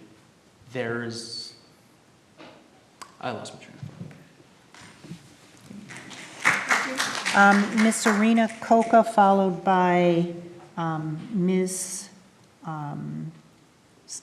Parashram Singh. Parashram Kaur. Yeah. Hi, thanks. Okay. The lack of transparency in this situation is concerning for many reasons and brings to question the amount of power that has gone unchecked at an administration level. Merging the extracurricular Athens Theater program with Troy High's would disproportionately harm students at Athens and would take away opportunities from kids that need it the most. These kids being those who aren't the most competitive and are just looking for something to do after school. I would know I was one of those kids. Even now, as a neuroscientist, my theater experience is the reason I succeed in communicating my science to the public and to adjudicators today. Making this program more competitive will essentially cut the program in half and become exclusive to those with the most time, the most money, and the most resources. This directly refutes the TSD mission statement of providing each student the best opportunity to learn. If the combined show was really meant to provide more opportunities, it would be added in the summer. Athens would still get their own musical in their home theater. And while some administration may claim this move is out of financial necessity, the teacher who directs the extracurricular theater earns roughly $3,500 per show. This is chump change compared to the rest of the budgeting you heard tonight, so I fail to understand how this could be a financial issue. I am a taxpayer in Troy. We voted for you. I voted for several of you. You have been entrusted with the voice of the community, and that trust includes the responsibility to act as a check on administrative overreach. Yet here we are, watching an irreplaceable educator be quietly pushed aside and a thriving program crushed. So I urge you to stand up for our students, our educators, and our values. Give Athens their own theater program. Investigate the superintendent and administration's handling of this entire situation, and ensure that our district's future is not built on the dismissal of its past. Thank you. Okay, the next speaker is Miss.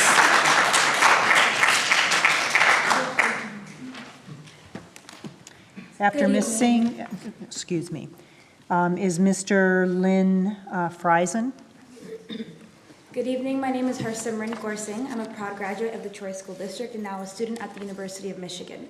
I'm also the daughter of an educator and an administrator, and I plan on pursuing a career in education policy. I'm here because I care deeply about what kind of education we give to our youngest learners, and I speak today in strong support of the units of study curriculum. For the past 13 years, I've seen what good writing instruction can build: confidence, critical thinking, empathy, and power. Power to tell your story, power to understand the world, power to change it. I want to begin with what matters most. I am who I am today because my teachers didn't just tell me how to write and sound out words, they taught me how to think. They taught me how to write with purpose, revise with clarity, and communicate with confidence. It has enabled me to be successful in everything I pursue, whether that be drafting and proposing real policy to Detroit Public Schools or presenting before state legislators. That is what units of study does. It treats students as instruments of change, not just test takers. The loudest critiques come from advocates of a misunderstanding of science of reading, centered almost entirely on phonics instruction, on the belief that if we just drill decoding skills enough, comprehension will follow. That is not how learning works. Comprehension is not the product of decoding, it's the product of thinking, of vocabulary knowledge, of engagement, of background knowledge. Decoding without purpose doesn't create lifelong readers or confident writers. Most of these critiques come from individuals who have no training in up-to-date curriculum design, literary instruction, or pedagogy. And while every parent is entitled to care, caring is not the same as knowing, and educators are the ones who truly know. Troy students are thriving. We're one of the most top-performing Michigan districts. Our students excel because our teachers use rigorous, thoughtful, research-based curricula, like units of study. The research show it works, the students show it works. Thank you. Thank you. Okay, Mr. Friesen, followed by Miss Maria Charbaji. Hello. Sorry. This is fit for 3 minutes, so I'm just going to summarize my main points. Okay. So, I'm ready. You can start the timer. Okay. I know you guys don't have any jurisdiction over how ATC is run, so I'm not trying to convince you to be like, do it this way, do it that way. But you have administration over who's hired for the replacement of Mr. Freddie. And I would like to say that if Mr. Vickers is chosen to be the new ATC director, that I'm scared that our culture as the ATC could get, could get left behind, because a big part of the culture is tech dinners, which are these building opportunities for team bonding and inside jokes, and he does not plan on doing it that way. So what I'm scared of is that if we don't have the chance to do those, we will not be able to properly be the ATC. We will be a secondary TTE, or Troy Theater Ensemble, and that's not anybody's fault, but I believe that if Mr. Vickers is chosen to be the new Athens director, our culture as the ATC, with our energy and our hustle and our riffs, yeah, right, it will be left behind, and it's really, really sad because this is a really big part of my life, and I really want to be able to consider it. The tears are not from me being sad, it's from me being very nervous, so don't worry about that. And since I have time, I just wanted to say that the Troy Athens classes are different than the Troy Athens Theater Company, because I'm not in any of those classes. I do like ceramics and painting, and I'm still here. So looking at the enrollment in Troy Athens classes should not be a deciding factor for the enrollment in theater ATC classes, because it is very important to me, and I don't even have any of those classes. So please take that into account when you are looking at the enrollment that is not relevant to the ATC. Thank you. Thank you. So was that her? No. Miss Maria Charbaji, followed by Miss Vanessa Malushi. Hello, my name is Maria Sherbaji, and I'm currently a sophomore at Athens High School and a part of the Athens Theater Company. Before I start, I'd like to clear up some misinformation I've heard being spread. We do not hate Mr. Vickers nor the Troy Theater Ensemble, and we show respect for both. The second piece of information that I've heard is that regarding our current director, Krista Manfredi, Of course, the news of her replacement is very upsetting, but we've come to terms with it. Our goal is not to get her rehired, as we understand that cannot and is not going to happen. However, we would like our own and sole director. Elaborating on this, I would like to talk about the unfairness of advantages given to Mr. Vickers throughout the hiring process. Upon doing our own research on the collective bargaining agreement, or the CBA, produced by the Troy Education Association as well as the Troy School District, we have found some inconsistencies. At the virtual parent meeting last Thursday, Assistant Superintendent Christine DePlato mentioned that because he's going to be the next theater teacher, Mr. Vickers was given the first right of refusal. Mrs. DePlato also states at the parent meeting that the job was never posted and privately awarded to Mr. Vickers, which contradicted what she said today. It also states in Article 37.1, all new or recently vacated Schedule C clubs shall be posted. Looking later in the document, we can see Play Director is listed under Schedule C. Nowhere in the contract does it claim that the in-school subject teacher refuses first right of refusal.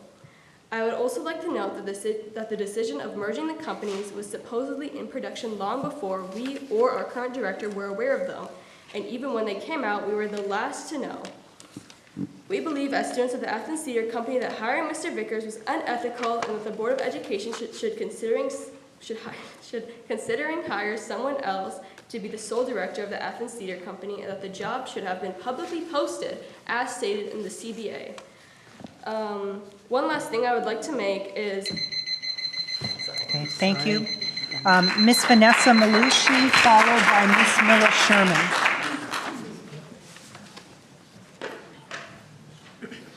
Hello, my name is Vanessa Malucci. From the beginning, we haven't had good communication with information being relayed to us in what we feel is a very vague and last-minute manner.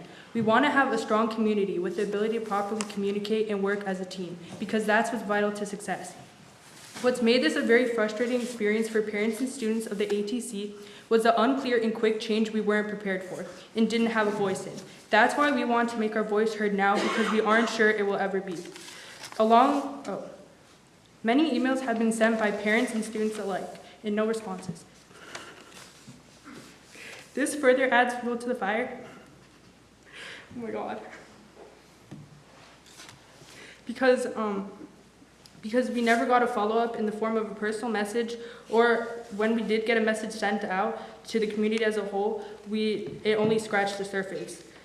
We were never given the opportunity to ask for middle ground. Clear communication ensures that messages land exactly where they're intended and understood accurately. But feeling we weren't given that in our only follow-up email explaining the future plans, we now ask what is the next step, not just for the ATC, but for how we are going to communicate to avoid this problem and frustration in the future. We want closure, and we know that it isn't too late to make a change. Will you please take what we've said into consideration and see how the community feels about this change for the future, because change can always be good, but you need to understand where we're coming from asking for a separate director. Because slapping our label on every show we do and saying, oh, well, you have your own company, just won't be a satisfactory solution for us. Thank you for your time. Okay. Ms. Miller Sherman, followed by Ms. Anna Regal.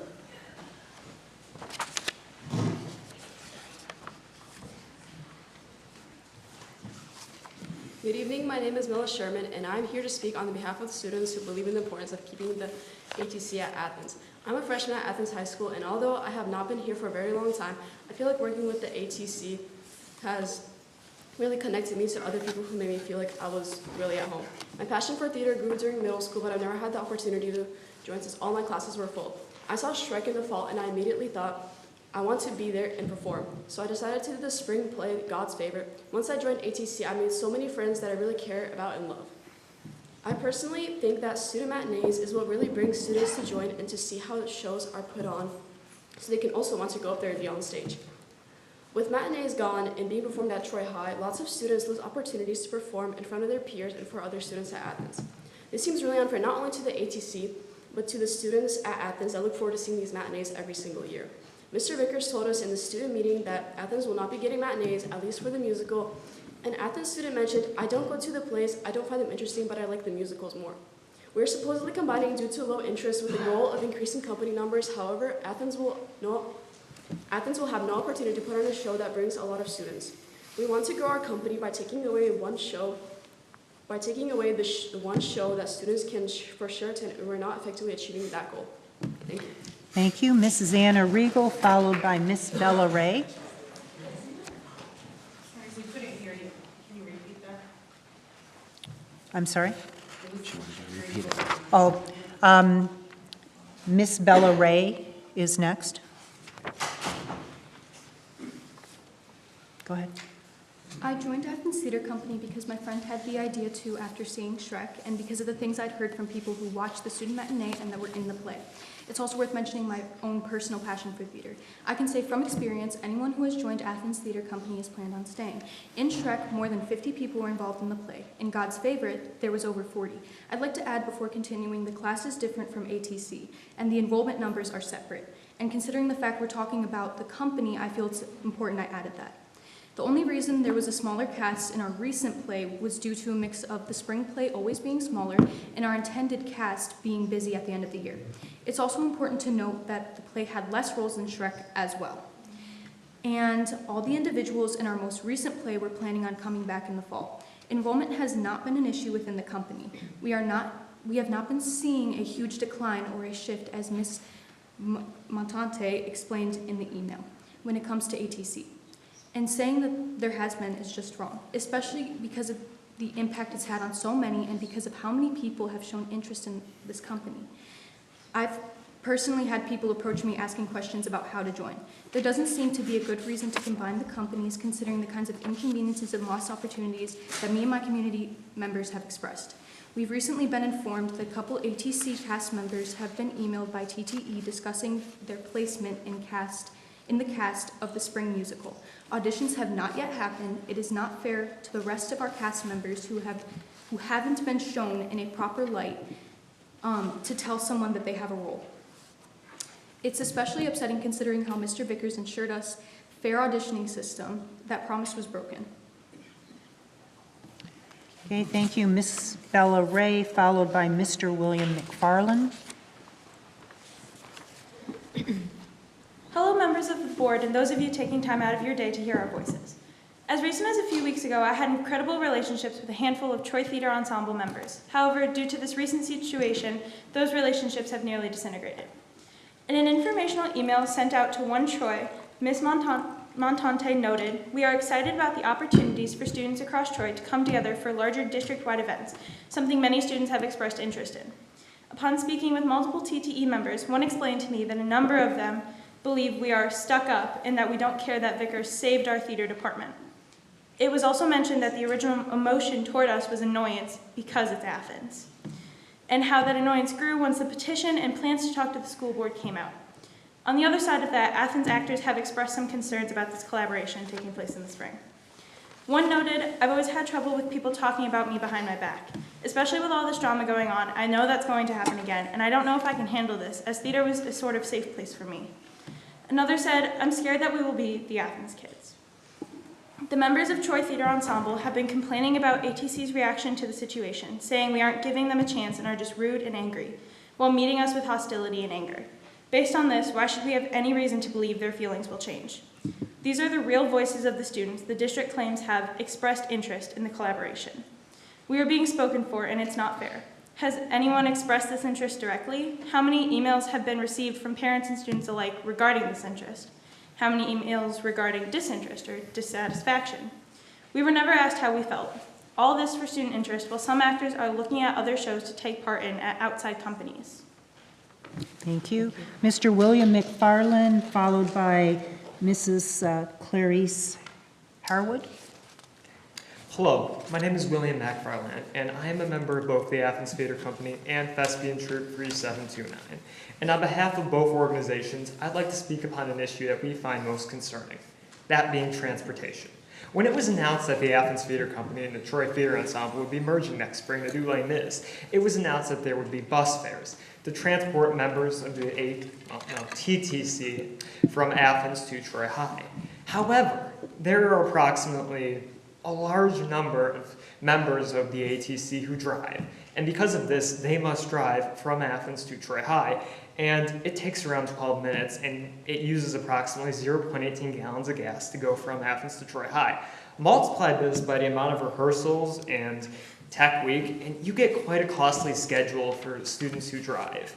And there has been no announcement of any gas money or gas change, and when it was, there was no confirmation on it. So my concern is that there has been no accommodations from the Troy School District to help the students of Athens who have to drive from Athens to Troy High for rehearsal. Listen, if this thing were to go along, I would prefer that we would be treated equally. Look at the pillars. The pillar is to attend to the social, emotional, and physical well-being of all. Are we really attending to that if we don't provide equal support for both parties? Troy High comes from an affluent part of the community. They can more than afford to do this. I feel like what we need, if we were to go ahead and do a combined show next spring, is proper support for all. Because accommodation is important. I think we can all agree to that, and if the TSD could do this instead of leaving us in the dark when it comes to transportation, that would be most helpful. That is all I'm asking for. Thank you for your time. Thank you. Thank you, Ms. Clarice Harwood, followed by Mrs. Annalise Miller. Hi, I'm Clarice Harwood, parent of a second grader. I'm also an educator for over 20 years. As of yesterday, MDE released its Section 35M literacy funding list tied to $87 million available to help schools support reading success using proven methods. I have always taught in districts that have an ELA core and writing coupled. TSD is seeking to enhance a separate writing curricula, $180,000 to be exact, just to add grammar and writing to what they're already using. Teachers can do that on their own. They don't need to read a script to do that. During the last workshop meeting, one of the board members asked why the teachers want to continue using units of study. The answer was choice, and that word came up 4 times. Most of these students are 6 to 10 years old at best. The only choice they should have at this age is the choice in the kind of text structure they are going to apply in their writing, or the choice in the genre of book to read to build background knowledge, as Dr. Martin mentioned, and supplement the topic they have been reading about in that module. Choice in voice and style of writing. Choice with which mentor text they want to emulate. What they need from the age of 6 to 10 is guidance, structure, and a framework for their writing, coming from the reading. Educators study, have advanced degrees, and continue their education to keep up with the evolving industry, just as I hope and expect my doctors to do. Education is no different. Now back to that 35M grant.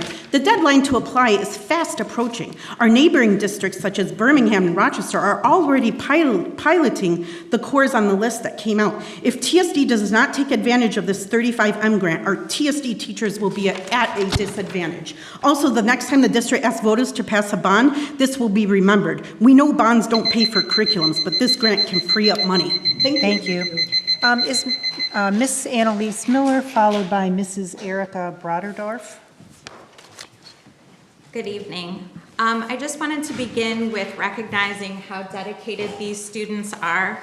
I had the opportunity to go to the Larson Band performance, the award-winning Larson Band performance, and take 3 6th graders out to ice cream while they sat patiently waiting for their opportunity to speak.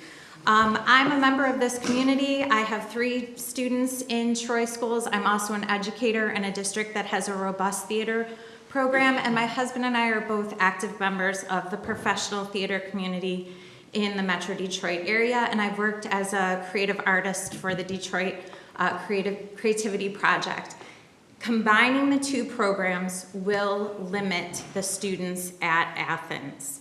When you combine a show, there will be less opportunities for students to earn parts. There will be fewer opportunities for crew members. It is a limit for our students, and we need to recognize that. Combining students for one show sounds like a great idea, but when you're subtracting the second show that should be their right, is going to be a hardship for them.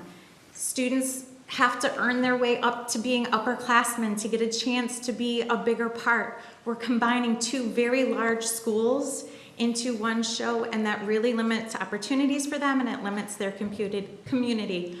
Look at how dedicated that they work together, they created meetings together, they conference together, they've handled this like very, very mature adults, whereas I think I was a bit more spicy when I heard what was going on for my son, and he handled it really, really well. He's a 9th grader, it's a viable community there, and you really, really shouldn't limit their opportunities. And we see this combination, and they, more importantly, see this combination as a situation that will limit them.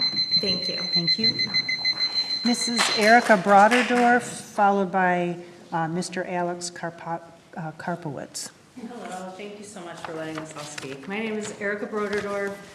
I'm an alumni of Athens, the class of '87, and I was heavily involved in the theater company all 4 years. Most of the other speakers have kind of made points that I was planning to make, but I feel as someone that does not have a child in the school district and is this far out from my time there, it's still very important to me, and I think that everyone should know that, and it should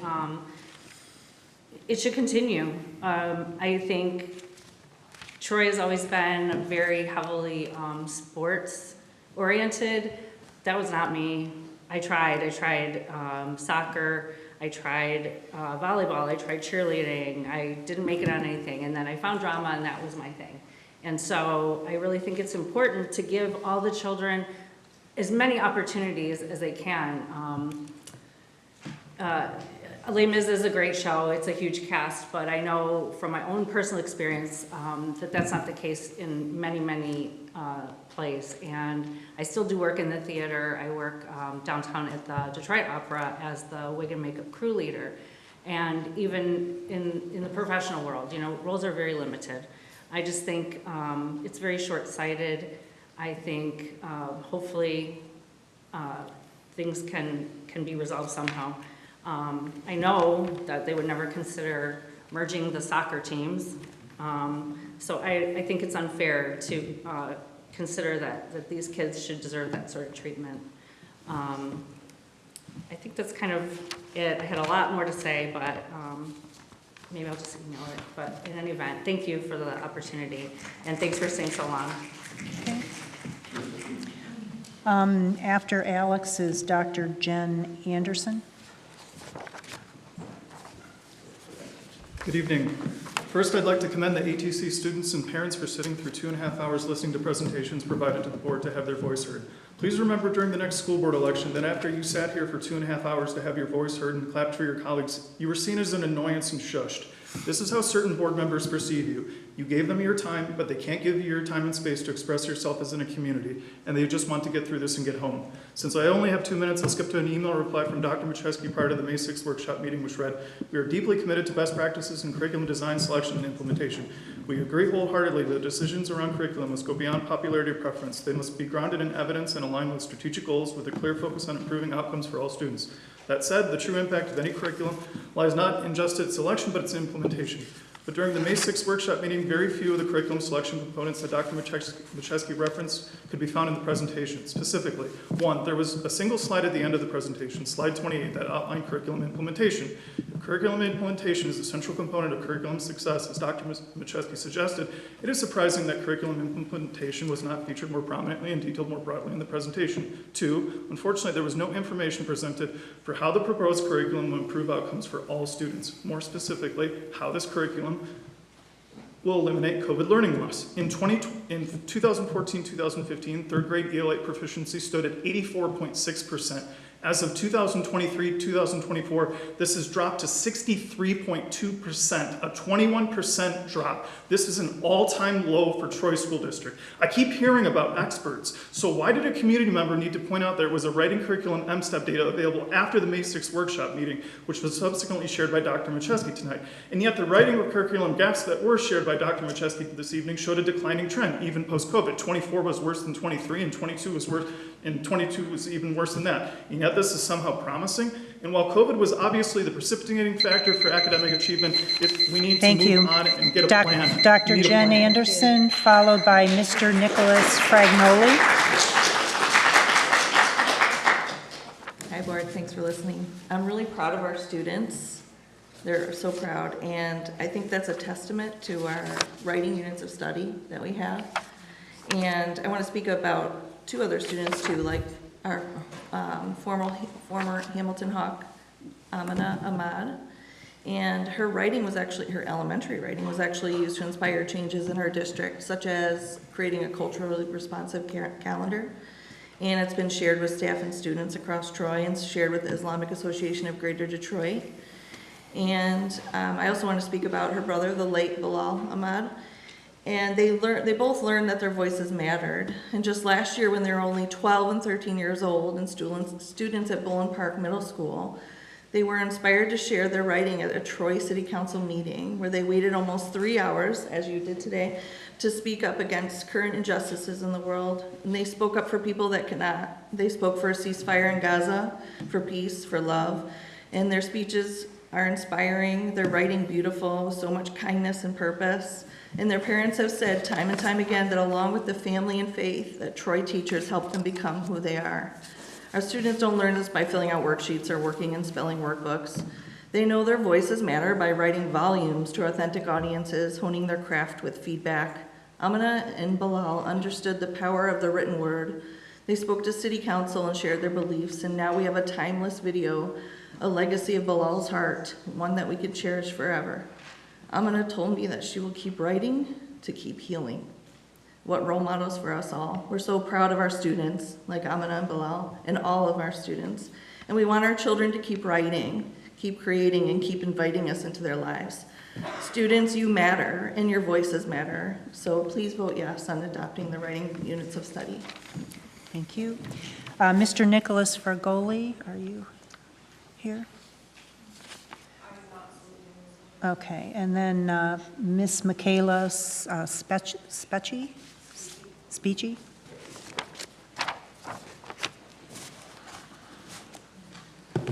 I would like to say hello to all of you. I was class of 2019 graduate. Dr. Melton, I had you as a principal. What I would like to say is what you guys don't see here are TTE members.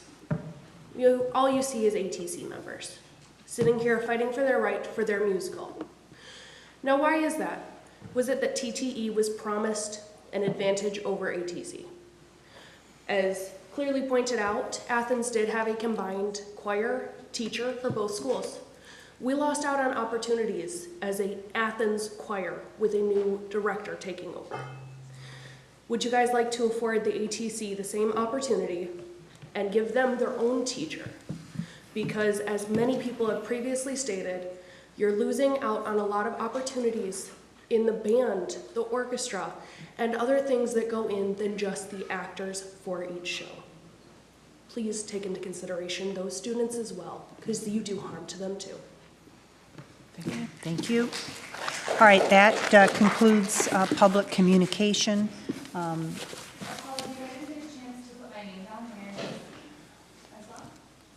Sure. Please identify yourself, though, when you come up. Thank you for your consideration. My name is Emily Paulette Monteroso. I am a 2005 graduate of Athens High School. As a student, Krista Manfredi and the ATC provided me with an opportunity to develop public speaking skills and confidence in front of others, as I just displayed.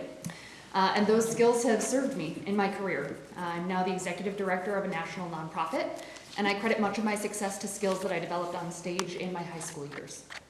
Importantly, I recall that as a student, I and my peers' ability to participate in after-school activities was at times limited by our ability to access reliable transportation.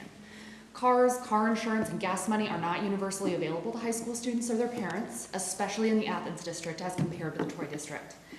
It's reasonable to conclude that transportation complications created by taking this newly blended Troy School District musical infrastructure off-site will limit participation by Athens students whose families are less economically advantaged. Transportation and resulting participation issues aside, combining the THS and AHS theater programs, even if just for the musical, will necessarily decrease the real number of opportunities Troy students from both schools will have to access robust roles that will allow them to develop critical communication and social engagement skills. This is a problem, especially in a real-world working landscape where employers, myself included, are increasingly noticing and reporting that young people entering the workforce across the board have decreased confidence and ability to communicate effectively in person and over the phone. Robust theater programs where these skills can be developed are a solution to this problem. In conclusion, fewer students able to travel to participate and fewer roles to fill is just so counterintuitive. Troy students deserve for these programs to be bolstered and invested in rather than streamlined and cut. Thank you. Okay. Thank you. All right, thank you for your public comment. I appreciate the respectfulness that you started to show towards the end. Again, it isn't that we're trying to stifle your enthusiasm, but this is a meeting where we need to allow people to have their opportunity to speak, okay? So with that, I'm going to move on to any other that the board may have. Stephanie, anything? I would say thank you to all of you who spoke this evening. We appreciate and hear all of your feedback. Also, I wanted to give a quick update. I know at the beginning of our terms, we talked a little bit about, since we talked about budget today, about a board treasurer and the finance angle, and one of our assignments was to start to reach out to other boards. So when I've been at the Oakland Schools Board workshop sessions, I've been talking to other board members about, do you have a treasurer? What do they do? And most do have a treasurer, like was reported to us. And an interesting development that I heard about that I wanted to share and kind of put on a later docket to talk about is the idea of a finance committee, including board members and administration. That's something that almost all the other districts that I talked to said, like, oh yeah, we have a treasurer and they sign checks. But most important piece is they sit on the finance committee that has regular and detailed updates on financial things. So I want to make sure we talked about that, and budget season is something to think about in the future. Okay, Thanks great. for that. Thank you. Ms. Potts? I'll be brief because we've been here for so long, but thank you to everyone who's sat through this very long workshop. Over the weekend, I attended my first graduation ceremonies for Troy High, Athens, and IA, and it was very moving to see and hear all the success that our kids are, everything that they're accomplishing in our school district. It was very inspiring. I also would have had a senior graduating this year, so it was especially touching to be able to hand diplomas to friends of mine, their kids. So that was a wonderful thing. We have one more graduation to go to on Wednesday for TCCHS, and that's just as exciting to me. And I think what we have to look forward to for everything that we heard about, all the, hold on, sorry, my brain is starting to turn off. I do want you all to know that we do hear your concerns. We do. We're not just kind of letting it fly over our head. We do take it all to heart, okay? We all sit on this board concerned for this community as well, and I just want to make sure that you know that we hear you. So I took all of your words to heart, and I just thank you for sitting through this long meeting and waiting patiently to have your voice be heard. So thank you. Audra? Just thank you as well to all our community members that came out for a variety of reasons. Your input is always welcomed. And I just real briefly, and this is down the road as we, I know we're in the continual process of working on TSS, and I know Nancy, at one point you had said we would kind of follow up with the state complaint. There were some actions that needed to be taken around that. I think some time has passed. I don't think anything has to be in place until fall, so just making sure that we get that on someplace between now and the fall. Yep. Thank you.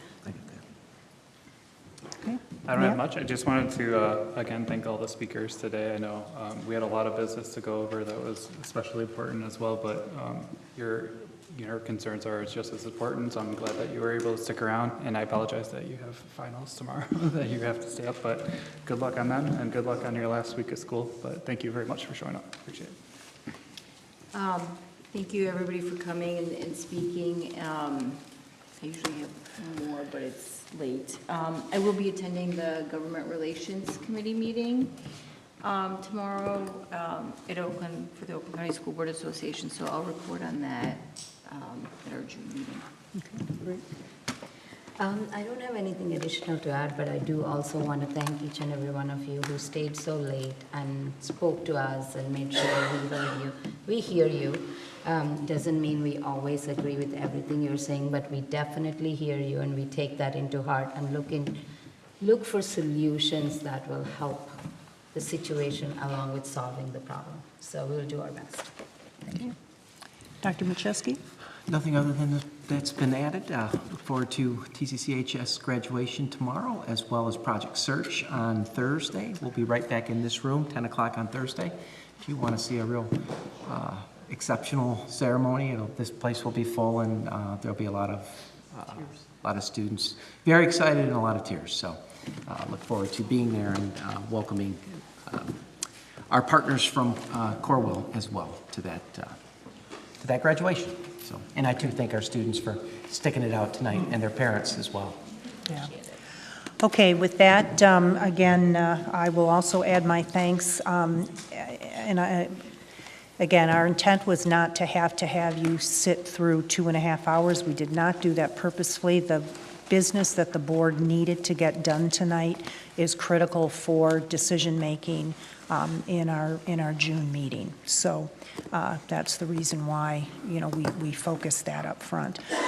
With that, we're going to adjourn this meeting. Our next meeting will take place here in 2 weeks on June 17th, 7 o'clock, and that will be a regularly scheduled board meeting.